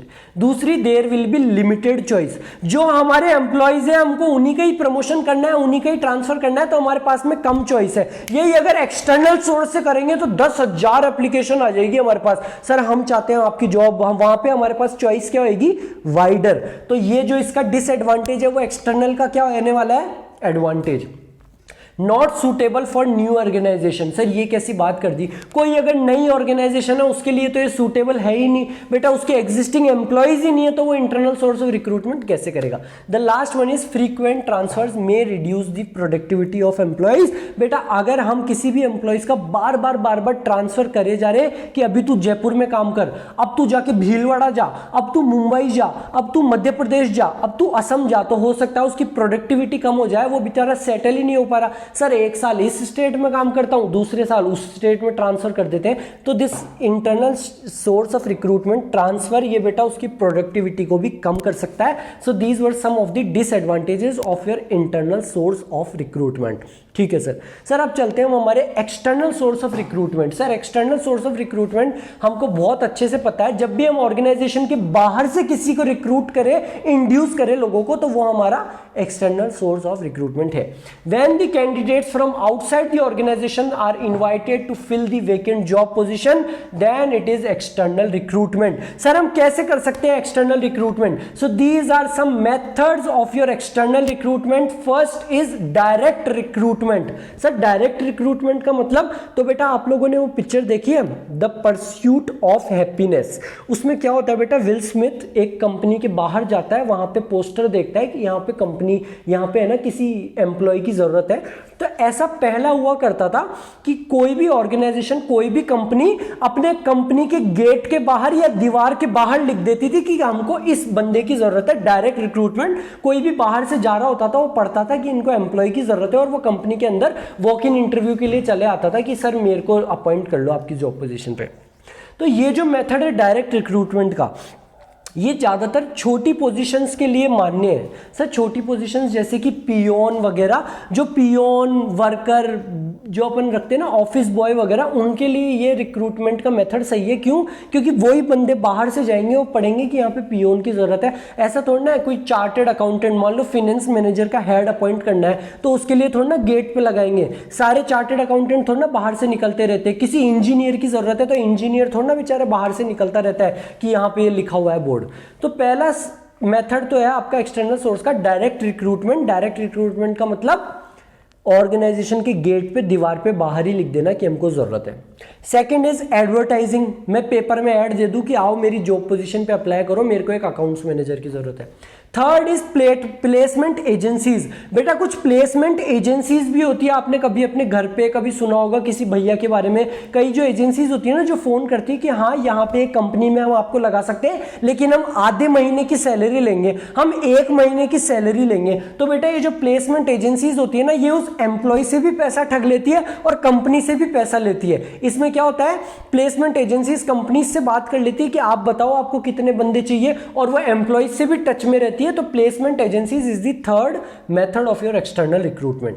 The fourth one is campus recruitment. आप सब लोगों को इसके बारे में अच्छे से पता होगा। आप लोग अपनी 12th करने के बाद में हो सकता है कोई CA करे, हो सकता है कोई MBA करे, तो आप सब लोगों को पता है आप अलग अलग कॉलेजेस में जाओगे कि है ना सर हमारे कॉलेज में कंपनीज आती है और वो अपॉइंट करके लेके जाती है वहां से स्टूडेंट्स को। तो बेटा ये जो प्रोसेस होता है इसी को हम कैंपस रिक्रूटमेंट कहते हैं। जब भी की बड़ी बड़ी कॉर्पोरेट सेक्टर किसी भी कैंपस में आती है, किसी भी कॉलेज में आती है, जब आप CA कर लोगे वहां पे भी कैंपस रिक्रूटमेंट होता है, तो कैंपस से हम स्टूडेंट्स को लेके जाते हैं, वो होता है हमारा fourth method of your external source of recruitment. Fifth one is recommendation from present employees. बेटा प्रेजेंट एम्प्लॉइज भी रिकमेंड कर सकते हैं। सपोज करो आप किसी जॉब में लग गए तो आप अपने बॉस को कह सकते हो कि सर ये जो अभी नई जॉब पोजीशन है ना, इसके लिए मेरा दोस्त है, मेरे साथ में ही पढ़ा है, बहुत अच्छा लड़का है सर, उसको अपॉइंट कर लो। So this is your fifth method. Sixth is advertising on television. बेटा आप टीवी पे भी ऐड दे सकते हो कि आओ हमारी जॉब के लिए अप्लाई करो। And the last and the most important one is web publishing. बेटा ये आपके क्वेश्चन में आ सकता है 1-2 मार्क्स का, वेब पब्लिशिंग। इसको अच्छे से समझना। आज के टाइम पे सबसे ज्यादा चलन में सबसे ज्यादा कौन सा मेथड चलता है एक्सटर्नल सोर्स ऑफ रिक्रूटमेंट का? आपका लास्ट वाला वेब पब्लिशिंग। आपने कई साइट्स के बारे में सुना होगा, naukri.com, हाँ सर सुना है ना, shine.com, linkedin.com। बेटा ये सारी कंपनीज और कुछ नहीं है, आपका 7th method of external source of recruitment ये वेब पब्लिशिंग। यानी कि आप किसी वेबसाइट पे से अपॉइंट कर लो, कंपनीज और एम्प्लॉयज दोनों उस वेबसाइट पे जाएंगे। एम्प्लॉयज तो बोलेंगे हमारी ये क्वालिफिकेशन है, मैं इंजीनियर हूँ, मैं CA हूँ, और कंपनीज आके उनकी क्वालिफिकेशन पे बेस पे उन साइट से उन एम्प्लॉयज को रिक्रूटमेंट के लिए बुलवा सकती है। तो बेटा ये कुछ हमारे एक्सटर्नल सोर्स के मेथड्स हैं। अब जो हमने एक्सटर्नल सोर्स ऑफ रिक्रूटमेंट करा, जो आपको बहुत अच्छी भली बात समझ में आ गया कि बाहर से लेके आना, उसकी भी कुछ एडवांटेज डिसएडवांटेज होगी। तो चलो उसकी एडवांटेज डिसएडवांटेज पे चलते हैं, और इनकी एडवांटेज और डिसएडवांटेज को समझना आपके लिए आसान होगा, क्योंकि ये जस्ट अपोजिट होने वाली है ज़्यादातर आपकी इंटरनल सोर्स ऑफ रिक्रूटमेंट के साथ में। So the first advantage is, जो उसकी डिसएडवांटेज थी इंटरनल की, fresh and new talent come into the organization. हम बाहर से नए बंदों को लेके आ रहे हैं तो हमारे पास में नया टैलेंट आएगा, फ्रेश एकदम नई सोच के साथ में खुश मिजाज बंदा आएगा कि हम इस काम को ऐसे ऐसे भी कर सकते हैं। Organization gets wider choice. वहां पे लिमिटेड चॉइस की डिसएडवांटेज थी, यहाँ पे एडवांटेज आ गई, वाइडर चॉइस, ज्यादा चॉइस मिल गई। Management can get qualified and trend person. बेटा एक्सटर्नल सोर्स ऑफ रिक्रूटमेंट के दम पे हमको क्वालिफाइड और ट्रेंड पर्सन मिल सकते हैं। क्यों? जैसे कि हम कैंपस रिक्रूटमेंट पे गए तो हमको IIM के क्वालिफाइड बंदे मिल गए, हम CA के कैंपस में गए तो हमको CA chartered accountants, qualified chartered accountants मिल गए। Through campus placement organisations can get employees with latest technical knowledge. अगर हम इंटरनल सोर्स ऑफ रिक्रूटमेंट कर रहे हैं तो वो जो कई साल से बंदे काम करते हुए आ रहे हैं ना, वही आपका नया काम करेंगे, या तो ट्रांसफर से या प्रमोशन से। लेकिन क्योंकि हम एक्सटर्नल सोर्स ऑफ रिक्रूटमेंट कर रहे हैं तो जो लेटेस्ट टेक्नोलॉजी की नॉलेज रखने वाले बंदे हैं, जो अभी अभी पढ़ के आ रहे हैं IIT में, IIM में, वो लेटेस्ट टेक्नोलॉजी नॉलेज का फायदा भी हमको मिल पाएगा एक्सटर्नल सोर्स ऑफ रिक्रूटमेंट की वजह से। When outsiders join the organization, this develops a competitive spirit in existing employees of organization। क्योंकि हम बाहर से और बंदों को लेके आएंगे तो जो ऑलरेडी हमारी ऑर्गेनाइजेशन में काम कर रहे होंगे उनके अंदर भी एक कॉम्पिटिटिव स्पिरिट आएगी कि यार बाहर से ये देखो, ये IIM से आया है, ये IIT से आया है, यार कल को हमको लात मार के ना निकाल दे ऑर्गेनाइजेशन पे, तो हमको भी अब अच्छे से काम करना पड़ेगा। अभी तो हम सोते रहते थे हमारी काम पे, हमारी जॉब पे चाय पी लेते थे, सो जाते थे। अब बाहर से बंदे आ रहे हैं, हमको भी अच्छे से काम करना पड़ेगा, नहीं तो हमारी भी लात मार के निकाल सकते हैं। So these are some of the advantages of your external source of recruitment. Fresh और नया टैलेंट आएगा, वाइडर चॉइस मिलेगी, क्वालिफाइड और ट्रेंड बंदे अपॉइंट कर सकते हैं, दूसरा लेटेस्ट टेक्निकल नॉलेज वाले बंदे मिलेंगे, एंड द लास्ट वन, जो एग्जिस्टिंग एम्प्लॉयज है उनमें एक कॉम्पिटिटिव स्पिरिट आएगी। हर सिक्के के दो पहलू होते हैं, तो एक्सटर्नल सोर्स ऑफ रिक्रूटमेंट के कुछ डिसएडवांटेजेस भी हैं, और ये डिसएडवांटेजेस क्या होने वाले हैं? Sir internal source of recruitment के जो एडवांटेजेस थे वो इसके अपोजिट हमारे डिसएडवांटेजेस होने वाले हैं। पहला, moral of existing employees goes down. वहां पे एडवांटेज था, जो मोरल था एग्जिस्टिंग एम्प्लॉइज का वो बढ़ा हुआ रहता था कि यार मैं अच्छे से काम करूंगा तो मेरे को प्रमोशन मिलेगा। यहां पे जो एग्जिस्टिंग एम्प्लॉइज है उनका मोरल पूरा गिरा हुआ है कि यार मेरा साथी इतना अच्छा काम करता था, उसको ही प्रमोशन नहीं मिला, नई जॉब पोजीशन पे आई थी, इन्होंने बाहर से ले लिया। तो जो एग्जिस्टिंग एम्प्लॉइज है वो बेचारे, उनका हमेशा मोरल कम रहेगा कि हम क्यों करें यार अच्छे से काम, मैं कितना ही अच्छा काम कर लूं, ये तो बाहर से निकाल के ले आएंगे किसी IIM अहमदाबाद वाले बंदे को। सो पहला डिसएडवांटेज है moral of existing employees goes down. The next disadvantage is new employees may not adjust in the rules and regulation of organization and therefore more chances of turnover। बेटा इंटरनल सोर्स ऑफ रिक्रूटमेंट का ये advantage था, क्योंकि हम internal existing employees को ही नई position पे appoint कर रहे थे, वो ऑलरेडी फेमिलियर थे ऑर्गेनाइजेशन के रूल्स और रेगुलेशन पे, तो वहां पे एम्प्लॉय टर्नओवर का चांसेस कम थे। और यहां पे एम्प्लॉय के टर्नओवर के चांसेस, यानी कि एम्प्लॉय की कंपनी को छोड़ के जाने के चांसेस बढ़ जाते हैं, क्योंकि नया बंदा आ रहा है, वो फेमिलियर नहीं कि ऑर्गेनाइजेशन कैसी होने वाली है।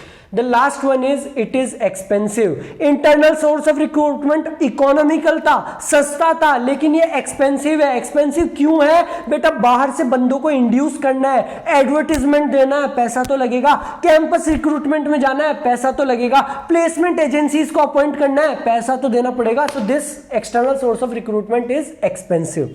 And the last one is it is a lengthy process. बेटा अगर इंटरनल सोर्स ऑफ रिक्रूटमेंट करना है तो वो बहुत ही छोटा सा प्रोसेस होता है। बंदा मुंबई में काम कर रहा था, उसको बोला कि चलो ठीक है अब तुम जयपुर वाले डिपार्टमेंट में आ जाओ, 20 तारीख तक तुम वहां पे काम करना, सैटरडे संडे की छुट्टी आएगी, ट्रेन में बैठ के आ जाना और मंडे से यहां पे चालू कर देना। लेकिन जो हमारा एक्सटर्नल सोर्स ऑफ रिक्रूटमेंट है बेटा, उसमें हमको नए बंदे को अपॉइंट करना है, और उस नए बंदे को अपॉइंट करने के लिए जो सिलेक्शन प्रोसेस होने वाला है, जो हम आगे देखेंगे सिलेक्शन को भी डिटेल में, तो उसमें आप समझोगे कि एक्सटर्नल सोर्स ऑफ रिक्रूटमेंट कोई लेंथी प्रोसेस क्यों है।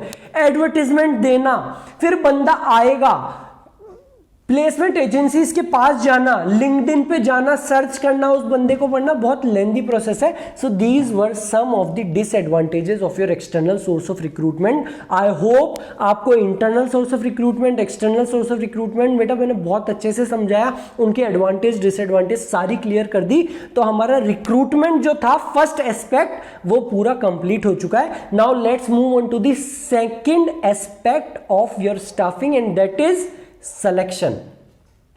Second aspect selection. सिलेक्शन क्या होता है वो आप ऑलरेडी जानते हो, हम स्टाफिंग प्रोसेस में कवर कर आ चुके हैं। हाँ सर, जो हमने रिक्रूटमेंट में बंदों को इंड्यूस करा उनमें से एक बंदे या कुछ बंदे को सेलेक्ट करना होता है स्टाफिंग। और आपने ये भी सिलेक्शन, और आपने ये भी बताया था कि ये जो सिलेक्शन होता है ये एक नेगेटिव प्रोसेस होता है। नेगेटिव प्रोसेस इसलिए क्योंकि जिन बंदों को हम अपॉइंट करने वाले हैं वो हमेशा कम होंगे जिन बंदों को हम रिजेक्ट करने वाले हैं। ज्यादातर बंदों का हम दिल तोड़ने वाले हैं, इसलिए सिलेक्शन क्या है हमारा? Negative process. So your selection, it refers to choosing the most suitable candidate to fill the vacant job position, and the selection number of selected candidates are less than the number of rejected candidates. That is why selection is called negative process. हमारा selection एक negative process है। ठीक है sir. अब sir जो हमने selection करा, एक तो था स्टाफिंग का प्रोसेस। सर आप नहीं बताओगे, हम बताएंगे, आपने बहुत अच्छे से हमारे माइंड में पिक्चर क्रिएट की थी। सबसे पहले तो एस्टिमेटिंग मैन पावर रिक्वायरमेंट, कितने आदमी थे, नंबर एंड टाइप। उसके बाद में recruitment, inducing the people to apply for jobs in the organization. उसके बाद में सिलेक्शन, एक बंदे को सेलेक्ट कर लेना। सर अब ये जो सिलेक्शन, जो थर्ड पार्ट था हमारे स्टाफिंग प्रोसेस का, उसका भी एक प्रोसेस है। किसी बंदे को हमको सेलेक्ट करना है। रिक्रूटमेंट में जो इतने सारे हमारे पास में एप्लीकेशन आए उसमें से एक को सेलेक्ट करने का भी एक प्रोसेस है कि हम बेस्ट को कैसे चुने। बेस्ट को कैसे चुने, ये क्या है हमारा सिलेक्शन प्रोसेस। और बेटा आपका सिलेक्शन प्रोसेस क्या है इसको एक बार हम समझ लेते हैं, फिर एक एक पॉइंट को मैं आपको डिटेल में भी समझाने वाला हूं। ये इंपॉर्टेंट है, आई फील ये आपके एग्जाम में भी आ सकता है, तो ढंग से ध्यान देना। सबसे पहले तो हम करेंगे preliminary screening. Sir preliminary screening सुनने में तो अच्छा लग रहा है लेकिन कुछ समझ में नहीं आया, तो आपको एक थोड़ा थोड़ा इनका सबका आइडिया दे देता हूँ और अच्छे से। प्रिलिमिनरी स्क्रीनिंग का मतलब है नल्ले बेरोजगारों को बाहर कर देना। जो भी अनक्वालिफाइड और मिसफिट है उनको पहले ही हम निकाल के उनकी एप्लीकेशन फाड़ के बाहर कर देंगे कि यार ये मैंने अपॉइंट किया था फाइनेंस मैनेजर के लिए सीए बड़े बड़े एमबीए कॉलेजेस से, और ये 12th पास एक छठी फेल ने भी अप्लाई करा, उसकी एप्लीकेशन को फाड़ोगे और बाहर कर दोगे। ये होता है हमारा प्रिलिमिनरी स्क्रीनिंग। उसके बाद में जो बंदे बचे उनका सिलेक्शन टेस्ट, हम उनका एक रिटन टेस्ट लेंगे कि वो बंदे सच में क्वालिफाइड है कि नहीं है। ठीक है सर, रिटन टेस्ट भी हो गया। उसके बाद में हम उनको बुलाएंगे एम्प्लॉयमेंट इंटरव्यू के लिए, जो आप सब लोग समझते हो, आप जानते हो ना ऐसे इंटरव्यू होता है, कितना पढ़े हो, अच्छा, और क्या, what are your strengths, what are your drawbacks, ये सब पूछना। एम्प्लॉयमेंट इंटरव्यू के बाद में चेकिंग करेंगे रेफरेंस और उसका बैकग्राउंड, यानी कि जो भी उसका रेफरेंस होगा। सर रेफरेंस का मतलब बेटा जब हमने उससे रिक्रूटमेंट करा था, जब जॉब एप्लीकेशन मंगाई थी, तो वहां पे कॉलम था रेफरेंस का। रेफरेंस में हम उससे पूछते हैं क्या आपका कोई दोस्त, आपका कोई साथी ऑलरेडी हमारी ऑर्गेनाइजेशन में काम कर रहा है, वो उसका रेफरेंस होगा। हम उससे भी चेक कर लेंगे कि यार तेरा ये दोस्त कैसा क्या है। रेफरेंस लेने के बाद में हम सिलेक्शन डिसीजन लेंगे कि हमको किसको अपॉइंट करना है इतने सारे बंदों में से।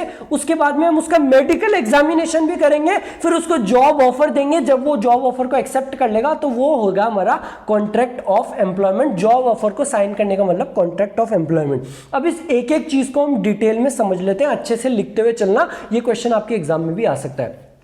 First step of selection process is preliminary screening. Preliminary screening का मतलब मैंने आपको क्या बताया था, नल्ले बेरोजगार छपरी लोगों को बाहर फेंक देना। जो भी अनक्वालिफाइड और मिसफिट लोग हैं, अनक्वालिफाइड का मतलब वो इतने क्वालिफाइड नहीं है, छठी फेल 12वीं फेल, उनको बाहर करना। मिसफिट का मतलब वो क्वालिफाइड तो है लेकिन हमको चाहिए था फाइनेंस मैनेजर का हेड, अब एक इंजीनियर ने भी अप्लाई कर दिया तो वो क्वालिफाइड तो है लेकिन वो मिसफिट है हमारी जॉब पोजीशन के लिए। Preliminary screening is done to eliminate unqualified नल्ले बेरोजगार छपरी and misfit candidates based on information supplied in application form. जो भी अनक्वालिफाइड और मिसफिट है उनको पहले ही हम बाहर कर देंगे कि तुम रवाना हो। उनको बाहर करने के बाद में जो बचे उनका हम एक सिलेक्शन टेस्ट लेंगे, एक रिटन टेस्ट लेंगे। Organization prefer to conduct written test to find out the practical knowledge of the candidate कि ये बंदा सीए तो है, ये बंदा इंजीनियर तो है, लेकिन इसको प्रैक्टिकल नॉलेज है कि नहीं। हम उसका एक रिटन टेस्ट लेंगे। बेटा रिटन टेस्ट भी अलग अलग तरीके से के हो सकते हैं, जैसे कि इंटेलिजेंस टेस्ट। उस इंटेलिजेंस टेस्ट में हम पता लगाएंगे कि बंदे का आईक्यू क्या है। एप्टीट्यूड टेस्ट में हम पता लगाएंगे कि क्या इसमें एबिलिटी है नई स्किल्स को समझने की, उसके रीजनिंग वगैरह के क्वेश्चन देंगे कि ये नई स्किल्स जो है हमारी ऑर्गेनाइजेशन की वो सीख सकता है कि नहीं सीख सकता। पर्सनैलिटी टेस्ट, हम उसका ह्यूमन बिहेवियर पता लगाएंगे कि बंदे का आईक्यू तगड़ा है, बंदा पढ़ने में भी तगड़ा है, न्यू स्किल्स भी जान सकता है, लेकिन उसका पर्सनैलिटी टेस्ट लेंगे। उसके एक ऐसे क्वेश्चन पूछेंगे, बंदा पढ़ने में तगड़ा है, उसका आईक्यू वाईक्यू सब नॉलेज तगड़ी है, लेकिन है ना आलसी बहुत है, काम तो बहुत कर सकता है लेकिन आलसी बहुत है, तो इसका हम पता लगाएंगे पर्सनैलिटी टेस्ट से। इंटरेस्ट टेस्ट, बंदा इंटेलिजेंट भी है, ह्यूमन बिहेवियर, बंदा आलसी भी नहीं है, सब चीज पता लगा ली, लेकिन हम पता लगाएंगे इसका इंटरेस्ट किस चीज में है। ये हमारी जॉब के लिए अप्लाई तो कर रहा है CA as a finance manager, लेकिन इसका इंटरेस्ट तो पढ़ाने में है, तो वो अपॉइंट ही नहीं करेंगे मेरे को। Last one is trade test, existing skills के बारे में पता लगाने के लिए होता है हमारा ट्रेड टेस्ट। तो क्या डिफरेंस है हमारे ट्रेड टेस्ट और एप्टीट्यूड टेस्ट में, ध्यान रखना, इसको बहुत अच्छे से सुनना, आपके एग्जाम में क्वेश्चन आ सकता है 1 मार्क्स का। What is the difference between aptitude test and trade test? So the difference between aptitude test and trade test is that in trade test we check the existing skills of the employee, जो उसकी existing skills है, और aptitude test में हम पता लगाते हैं potential skills कि वो नई स्किल्स सीख सकता है कि नहीं सीख सकता। ठीक है सर। सिलेक्शन प्रोसेस में सबसे पहले तो हमने करा प्रिलिमिनरी स्क्रीनिंग, नल्ले बेरोजगार छपरी लोगों को बाहर, अनक्वालिफाइड एंड मिसफिट लोगों को। उसके बाद में रिटन टेस्ट लिया, रिटन टेस्ट कितने तरीके के हो सकते हैं हमने वो भी समझ लिया। सर नेक्स्ट चीज, so the next process is, अब हमने अनक्वालिफाइड और मिसफिट लोगों को बाहर कर दिया, रिटन टेस्ट में जो फेल हुए उनको भी बाहर कर दिया। अब जो बंदे बचे उनको बुलाएंगे कि आओ हम आपका इंटरव्यू लेते हैं, come have a seat, what are your strengths, what are your hobbies. आप इस सिचुएशन पे कैसे बात करोगे? आप वो गाना है ना डिवाइन का कि ऑनलाइन सब बीफ बने और मिलने पे बीफ बंदे, ऐसे करके गाना है ना कि ऑनलाइन तो बहुत तगड़े बनते हैं इंस्टाग्राम पे, और जब मिलते हैं तो एकदम फर्जी है, इसको तो कुछ बोलना ही नहीं आता। तो इंटरव्यू भी जरूरी है। हमने टेस्ट में ये तो पता लगा लिया कि बंदा नॉलेजेबल है, उसमें ये क्वालिटीज है, लेकिन हम इंटरव्यू में देखेंगे कि जो उसने टेस्ट दिया क्या सच में उसका कॉन्फिडेंस है कि नहीं, ये हम पता लगाएंगे हमारे इंटरव्यू में। The candidates who qualify the test are called for interviews. The interview has many advantages over written test because in interview you can find out the confidence level of the candidate along with his professional knowledge. Online सब beef बने, मिलने पे भीख बंदे ऐसे करके गाना है उसका। तो हम पता लगाएंगे उस बंदे का सच में कॉन्फिडेंस लेवल का भी, कि जो इसने रिटन टेस्ट भरा और जो इसने एप्लीकेशन फॉर्म भरा, जैसे रोडीज में बुलाते हैं ना, फॉर्म में तो क्या क्या लिख देते हैं और रोडीज में फिर उसको सुनाता है, तो इसके कॉन्फिडेंस लेवल का पता लगाएंगे हम एम्प्लॉयमेंट इंटरव्यू से।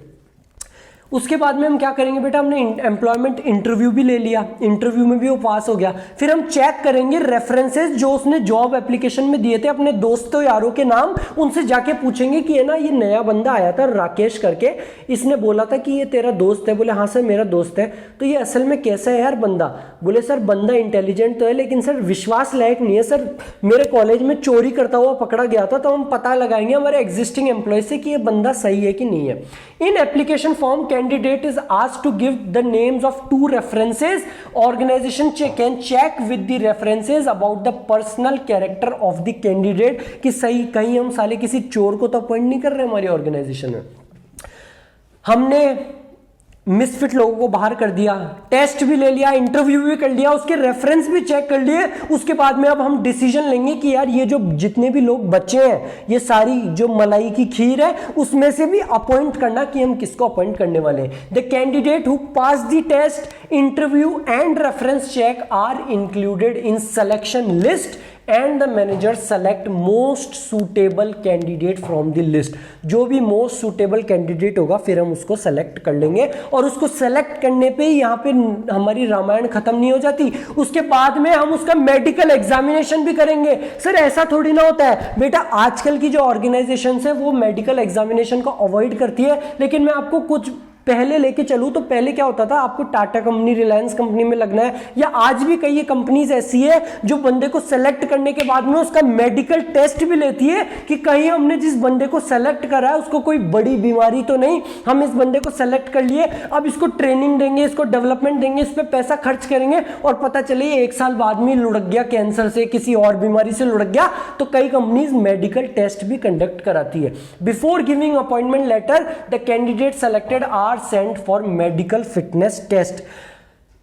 उसका इंटरव्यू हो गया, उसका रेफरेंस चेक भी हो गया, हमने सेलेक्ट भी कर लिया, उसका मेडिकल एग्जामिनेशन भी हो गया। उसके बाद में हम उसको जॉब ऑफर देंगे, उसको एक लेटर देंगे, उसके पास में एक मेल आएगा कि कॉन्ग्रेचुलेशंस वैभव, आप इस जॉब के लिए सेलेक्ट हो चुके हो। और उस लेटर में लिखा हुआ होगा कि मेरे को किस दिन से जॉब पे आना है, मेरी सैलरी क्या होने वाली है, मेरे को क्या क्या चीजें करने वाली है, वो सारी चीजें हमारे जॉब ऑफर में लिखी हुई होगी।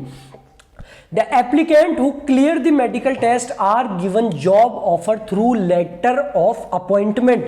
किसके थ्रू दूंगा बेटा मैं जॉब ऑफर?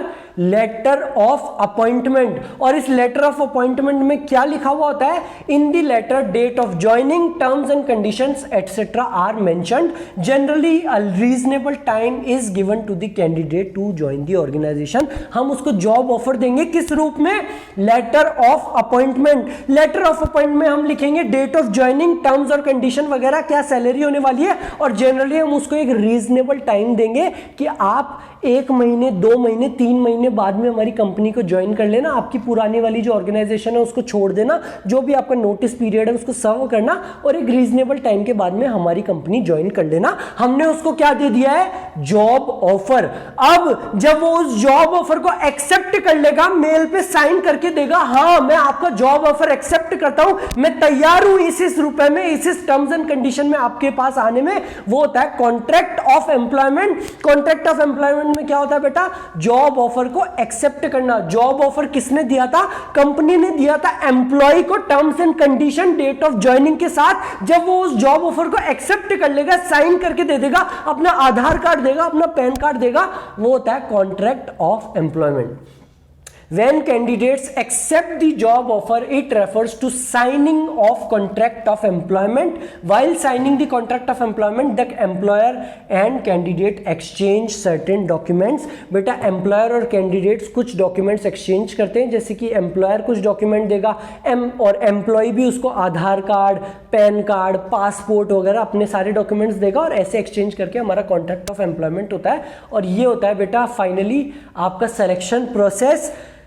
अच्छे से आई होप आप लोगों को अच्छे से समझ में आया होगा। क्या देखा बेटा हमने क्या देखा हमने सिलेक्शन प्रोसेस में? सबसे पहले तो प्रीलिमिनरी स्क्रीनिंग, जितने भी नल्ले छपरी बेरोजगार लोग हैं उनको बाहर कर दिया, अनक्वालिफाइड और मिसफिट लोगों को बाहर। उसके बाद में हमने सिलेक्शन टेस्ट लिया, यानी कि एक रिटन टेस्ट लिया। रिटन टेस्ट अलग अलग तरीके का हो सकता है, IQ test, intelligent test, aptitude test, आपका interest test, trade test. Trade test और एप्टीट्यूड टेस्ट में क्या डिफरेंस है? ट्रेड टेस्ट होता है एग्जिस्टिंग स्किल्स को चेक करने के लिए और एप्टीट्यूड टेस्ट होता है potential to acquire new skills. उसके बाद में हमने एम्प्लॉयमेंट इंटरव्यू, जो भी बंदे टेस्ट पास कर लिए उनको इंटरव्यू के लिए बताया। इंटरव्यू की एडवांटेज ये है कि उस बंदे का हम कॉन्फिडेंस पता लगा सकते हैं कि जो इसने झूठी झूठी बातें लिख रखी है क्या वो सच में सही है। एम्प्लॉयमेंट इंटरव्यू भी उसने क्लियर कर लिया। उसके बाद में हम उसके रेफरेंस चेक करेंगे, जो उसने जॉब एप्लीकेशन में अपने यारों दोस्तों के नाम लिखे थे जो ऑलरेडी हमारी कंपनी में काम कर रहे हैं। हम उनसे पूछेंगे कि इस बंदे का पर्सनल कैरेक्टर कैसा है। अगर हमारे रेफरेंसेस भी सही है, बोल दिए बंदा एकदम सही है, तो हम सिलेक्शन डिसीजन लेंगे कि कौन सा इन बंदों में से कौन सा सबसे बेस्ट है, कितनों को हमको सिलेक्शन लेना है, उनको हम सेलेक्ट कर लेंगे। उनको सेलेक्ट करने के बाद में हम उनका मेडिकल एग्जामिनेशन करेंगे। मेडिकल एग्जामिनेशन के लिए कंपनी खुद के हॉस्पिटल भेज सकती है या किसी भी हॉस्पिटल से हम रिपोर्ट भी मंगवा सकती है कि आप मेडिकली फिट हो। मेडिकल एग्जामिनेशन भी हो गया, उसके बाद में हम उसको जॉब ऑफर लेंगे, जॉब ऑफर देंगे। जॉब ऑफर कैसे देते हैं? Letter of appointment. और क्या होगा उस लेटर ऑफ अपॉइंटमेंट में? लिखा हुआ डेट ऑफ ज्वाइनिंग, टर्म्स और कंडीशंस वगैरह। और जब वो बंदा उस लेटर ऑफ अपॉइंटमेंट को एक्सेप्ट कर लेगा, यानी कि उसको साइन कर देगा, वो होता है हमारा contract of employment. Contract of employment को साइन करते टाइम एम्प्लॉयर और एम्प्लॉय कुछ डॉक्यूमेंट्स एक्सचेंज करेंगे, आधार कार्ड वगैरह। यहां पे कंप्लीट होता है बेटा हमारा सिलेक्शन प्रोसेस भी। We have covered two aspects of your staffing. First is recruitment and the second one is selection. Now let's move on to the third aspect of your staffing and that is training. बेटा training क्या होती है? आप लोगों के mind में picture में already बना चुका था कि हाँ सर, केवल उसको सेलेक्ट करने पे खत्म नहीं हो जाती हमारी स्टाफिंग। जिस भी बंदे को हमने सेलेक्ट करा है उसको उस पर्टिकुलर जॉब के ऊपर ट्रेन करने का काम भी हमारा ही है, and that is also a part of your staffing.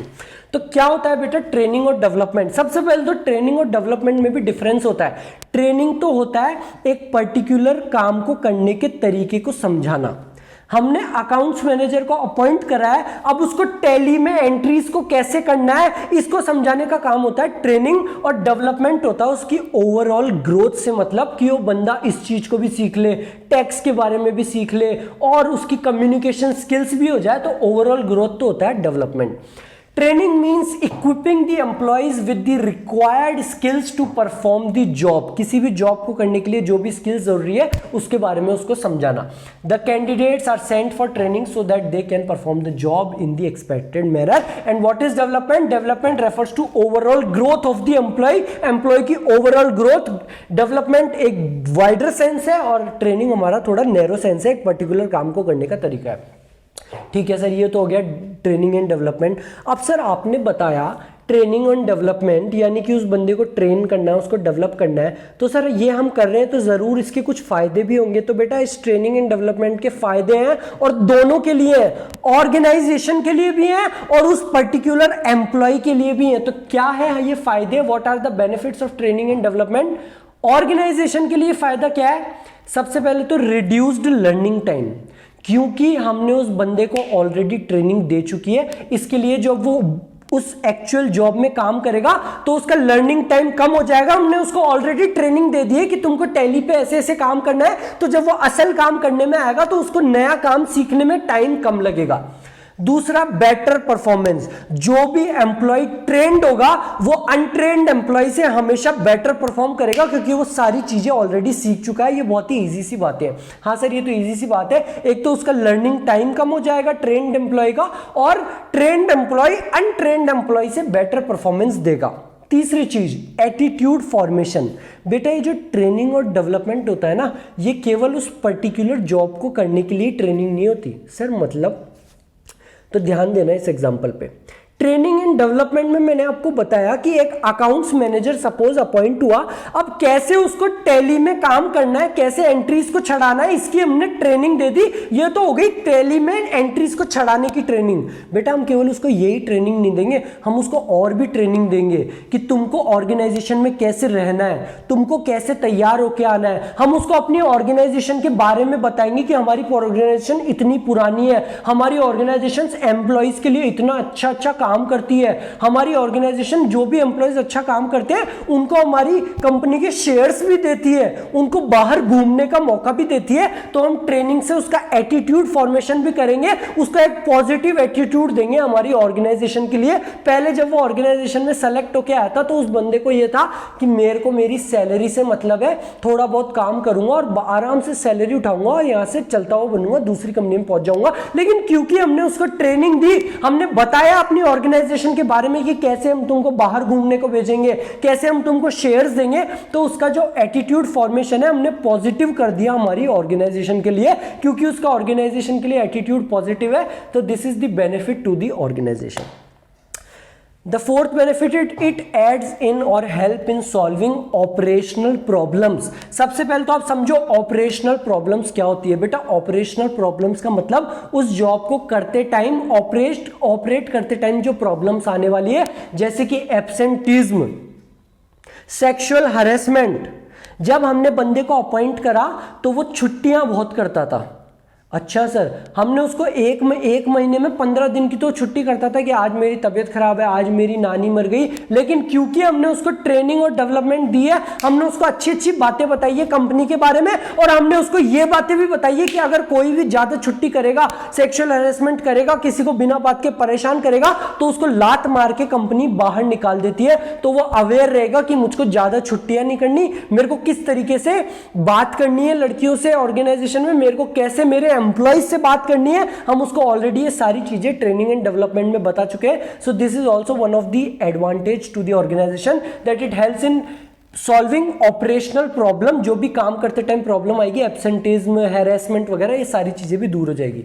तीसरा, मैनेजिंग मैन पावर नीड। ये सबसे इंपॉर्टेंट पॉइंट है क्योंकि ये ज्यादातर बच्चों को समझ में नहीं आता है पढ़ के।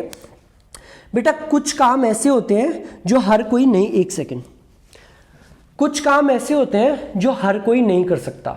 हमने हमारी कंपनी के लिए सपोज करो, चलो ऐसे समझते हैं, हाँ आप लोग सीए बन गए, ठीक है sir, thank you very much, हम लोग सीए बन गए, या आप आईआईएम अहमदाबाद से बहुत बड़ा बढ़िया कोर्स कर लिए, अब आप किसी नई कंपनी में लगते हो बहुत तगड़े पैकेज पे। अब बेटा जब आप नई कंपनी में लगते हो ना, तो बाहर की कंपनी है, उसका कुछ भी लेना देना नहीं है सीए से, और आपके एमबीए अहमदाबाद, उससे कुछ भी लेना देना नहीं है। वो पर्टिकुलरली एक नया तरीके का काम है, तो उस नए तरीके के काम के बारे में आपको पता ही नहीं है, तो उसके लिए आपको ट्रेनिंग देना तो बहुत जरूरी है। तो ये हमारा सिक्स्थ बेनिफिट हो गया कि कोई भी नए तरीके का काम है तो मैन पावर को उसके बारे में समझाना, ये कहता है हमारा ये वाला point, managing man power need. किसी भी नए काम को करने के लिए जो हमको मैन पावर की जरूरत है वो हम ट्रेनिंग से ही कर सकते हैं उसको manage.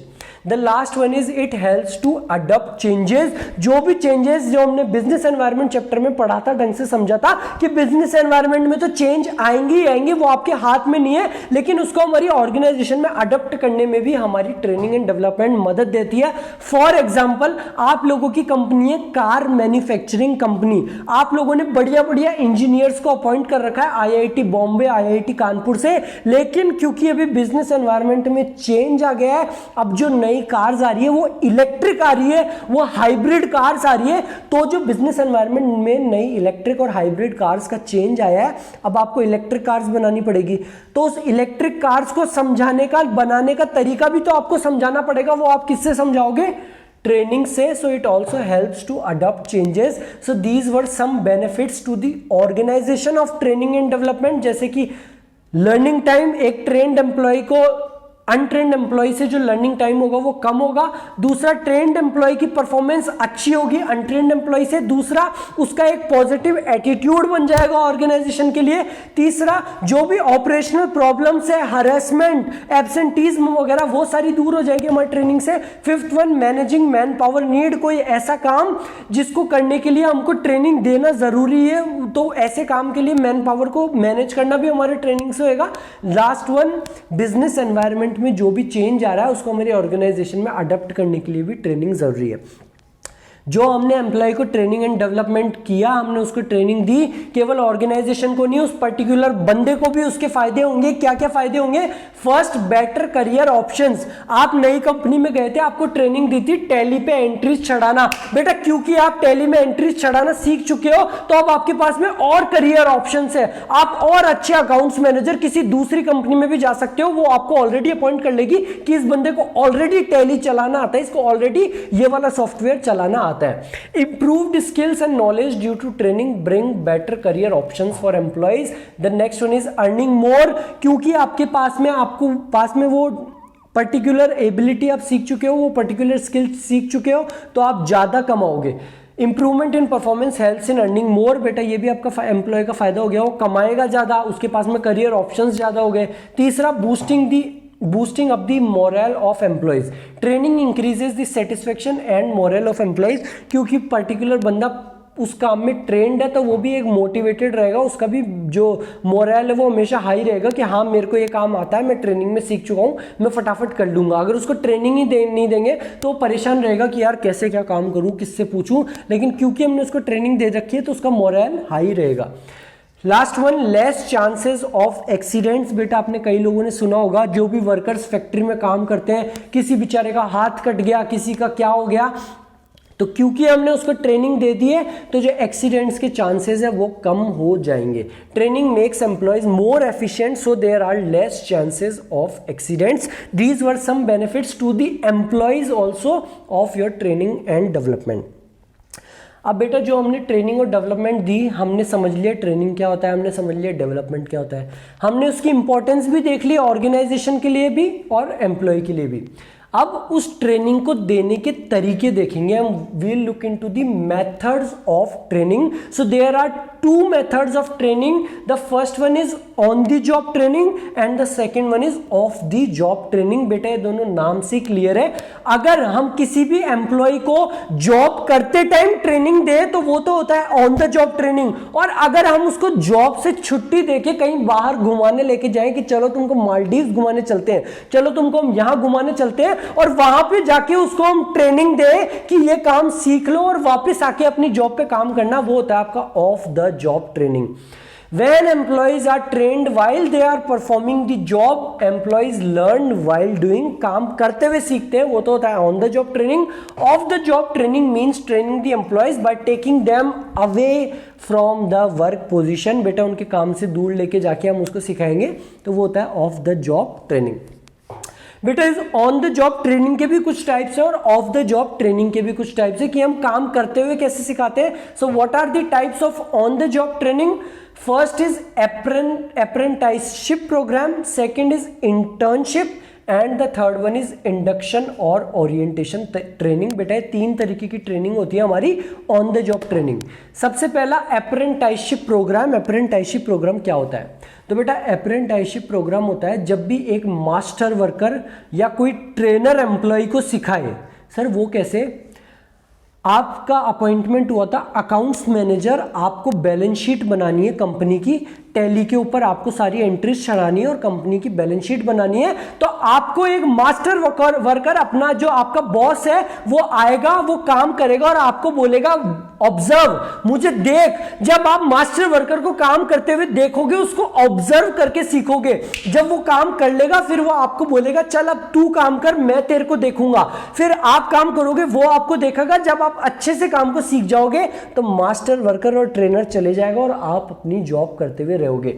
So under this a master worker और a trainer is appointed who guides the worker regarding the skill of job. जो ट्रेनर, जो मास्टर वर्कर आपका बॉस है, वो आपको गाइड करेगा उस जॉब के बारे में, वो आपके सामने काम करेगा, आप उसको ऑब्जर्व करके सीखोगे, फिर आप काम करोगे, वो आपको ऑब्जर्व करेगा, और जब आप अच्छे से काम कर चुके हो वो चले जाएगा, आप अपनी जॉब करते रहोगे। The second method is internship. ये आप सब लोगों को पता होगा इंटर्नशिप के बारे में। बेटा इंटर्नशिप में क्या होता है, जो प्रोफेशनल इंस्टीट्यूट्स हैं वो एग्रीमेंट करते हैं कॉरपोरेट सेक्टर के साथ, बड़ी बड़ी कंपनीज के साथ, कि मेरे जो स्टूडेंट्स हैं IIM Ahmedabad, IIT Mumbai, IIM Bangalore, CA वगैरह, ये जितने भी बेटा बड़े बड़े प्रोफेशनल इंस्टीट्यूट्स हैं, ये कंपनी से बात करते हैं, रिलायंस कंपनी से, कि मेरे इतने बुद्धिजीवी बच्चे वो आपकी कंपनी में आएंगे और आपका काम सीखेंगे। बदले में, बोले बदले में हमको क्या मिलेगा, बोले बदले में आप उनको थोड़े बहुत स्टाइफन दे देना, आपका काम भी हो जाएगा, पैसा कम देना पड़ेगा, प्लस वो इतने इंटेलिजेंट है, वो आपका काम सीख गए, तो जब वो पास हो जाए आप उनको अपनी जॉब पे लगा लेना, तो आपको भी फायदा, हमारा भी फायदा। हमारा ये फायदा कि जो हम उनको थियोरेटिकल नॉलेज दे रहे हैं, अकाउंट्स के बारे में हम उनको समझा रहे हैं कि अकाउंट्स में बैलेंस शीट ऐसे बनती है, तो उसकी प्रैक्टिकल नॉलेज मिल जाएगी उनको कंपनी में जाके, कि हाँ मैंने जो थियोरेटिकल नॉलेज ली वो प्रैक्टिकली कैसे अप्लाई होती है। आप प्रैक्टिकली जाके सीखोगे कि जो हमने थियोरेटिकल नॉलेज ली कि पहले बैलेंस शीट बनाओ, फिर प्रॉफिट निकालो, फिर टैक्स दो, क्या सच में ऐसा होता है या असल में ऐसा होता है कि टैक्स पहले आपका क्लाइंट बताता है कि टैक्स इतना होना चाहिए, उसके हिसाब से बैलेंस शीट बनाओ। तो क्या बैलेंस शीट से टैक्स निकलता है या टैक्स से बैलेंस शीट में निकलती है, ये तो आपको काम करने के बाद में पता लगेगा। So what is internship? It is an agreement between the professional institutes, IIM Ahmedabad, IIT Bombay and corporate sector, बड़ी बड़ी कंपनियां, where professional institutes send their students to various companies so that they can practice the theoretical knowledge जो उन्होंने book में पढ़ के लिया है, एक्वायर्ड बाय देम, वो उसको प्रैक्टिकली अप्लाई कर पाए। ठीक है सर, ये चीज भी क्लियर है, इंटर्नशिप भी। सर ये क्या है, इंडक्शन और orientation training.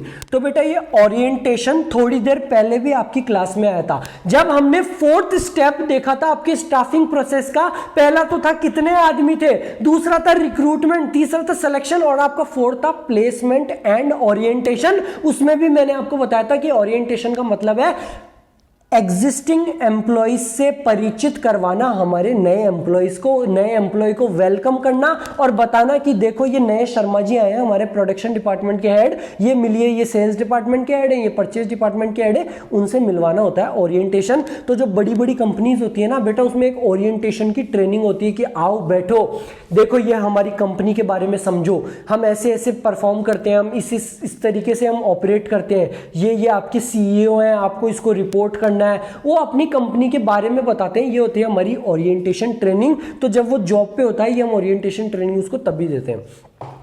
It is a process of welcoming an employee when he first joins the company and giving him basic information about the company so that he can settle down quickly।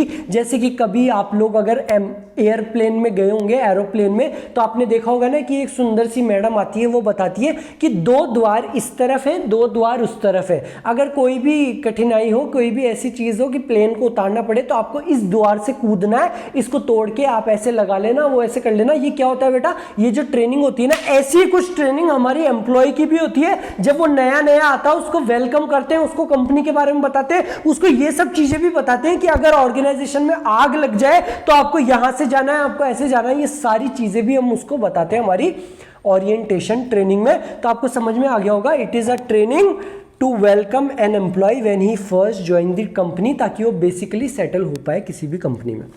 ठीक है sir.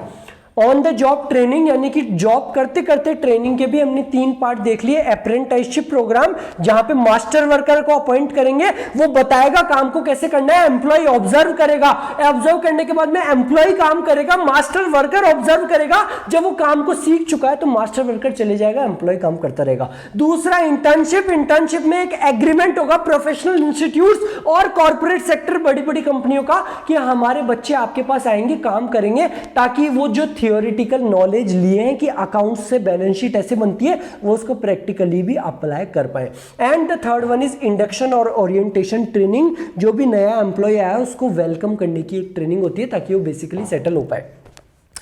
The second of the job training का method देखेंगे बेटा। ये तो on the job training के method थे, अब ऑफ द जॉब ट्रेनिंग। बेटा ऑफ द जॉब ट्रेनिंग का मेथड होता है वेस्टिब्यूल स्कूल। बेटा इसको अच्छे से ध्यान रखना, कई बच्चे इसको समझ नहीं पाते हैं, लेकिन ये बहुत ही ईजी है। वेस्टिब्यूल स्कूल क्या होता है, तो इसको ऐसे समझो, आपकी नई कंपनी है, हाँ सर ठीक है हमने नई कंपनी बनाई, कार मैन्युफैक्चरिंग है किसी भी चीज़ की। बेटा आपने है ना अमेरिका से मशीन मंगवाई 50 करोड़ की, हाँ सर बहुत महंगी मशीन बुलवाई हमने, 50 करोड़ की मशीन मंगवाई, हमने एक वर्कर को अपॉइंट करा, वो आया हे और उस मशीन को खराब कर दिया, 50 करोड़ की मशीनरी को। तो जब भी महंगी और डेलिकेट मशीनरी हो सकती है तो आप ये रिस्क नहीं लोगे ऑन द जॉब ट्रेनिंग का, कहीं एम्प्लॉय उसको खराब कर दिया तो आप ऑफ द जॉब ट्रेनिंग। बेटा वेस्टिब्यूल स्कूल एक ऑफ द जॉब ट्रेनिंग का मेथड है। वेस्टिब्यूल स्कूल का मतलब होता है एक डुप्लीकेट मेथड तैयार करोगे आप। सर उसका मतलब जो आपने 50 करोड़ की मशीनरी खरीदी है, आप उसका एक डुप्लीकेट मॉडल बनाओगे सस्ता, और उस पे उस वर्कर को काम करवाओगे कि पहले तू इस मशीन पे काम कर ताकि तू अच्छे से सीख पाए कि तेरे को उस 50 करोड़ की मशीनरी पे काम कैसे करना है। बेटा आप अकाउंट्स मैनेजर बन जाते हो टैली पे, आप अकाउंट्स मैनेजर बन गए, आपको बैलेंस शीट बनानी है टैली पे। अगर आप नए नए आए हो, आपको पता ही नहीं है टैली को कैसे चलाना है, आपने जितने भी खाते थे ना पुराने सबको बिगाड़ खाता कर दिया, तो वो क्या करेंगे, टैली में एक एजुकेशनल मोड में टैली चलाएंगे, आपको कुछ ऐसी फेक एंट्रीज करवाएंगे ताकि आप टैली सीख पाओ। जब आप सीख जाओगे फिर आपको असल टैली में वो काम करवाएंगे। ये क्या होता है बेटा आपका vestibule school of training. What is vestibule school? It means duplicate method of organization. और बेटा ये क्यों करवाते हैं? Generally when the expensive and delicate machineries are involved then employers avoid using on the job methods of training. जब भी expensive और delicate machineries होती है तो employees on the job method of training को अवॉइड करते हैं और वो ऑफ द जॉब ट्रेनिंग को कंसिडर करते हैं ऑफ द जॉब ट्रेनिंग में। जैसे कि vestibule school. What is vestibule school? It means duplicate model of organization. तो बेटा ये हम कंप्लीट कर चुके हैं। हमारा नेक्स्ट एक्सपेक्ट ट्रेनिंग को भी, थर्ड एक्सपेक्ट को भी आपका चैप्टर कंप्लीट हो चुका है। और क्योंकि हमने इतनी सारी चीज़ें देख ली है तो अब एक छोटा सा टॉपिक है। वैसे तो आपका चैप्टर कंप्लीट हो गया, लेकिन अब हमको किसी भी चीज़ को नहीं छोड़ना, क्योंकि हमारा टारगेट क्या है 100 में से 100 मार्क्स लेके आने का। तो इस छोटे से टॉपिक को भी देख लेते हैं, ये भी आपके एग्जाम में आ सकता है। So the next topic is human resource management department.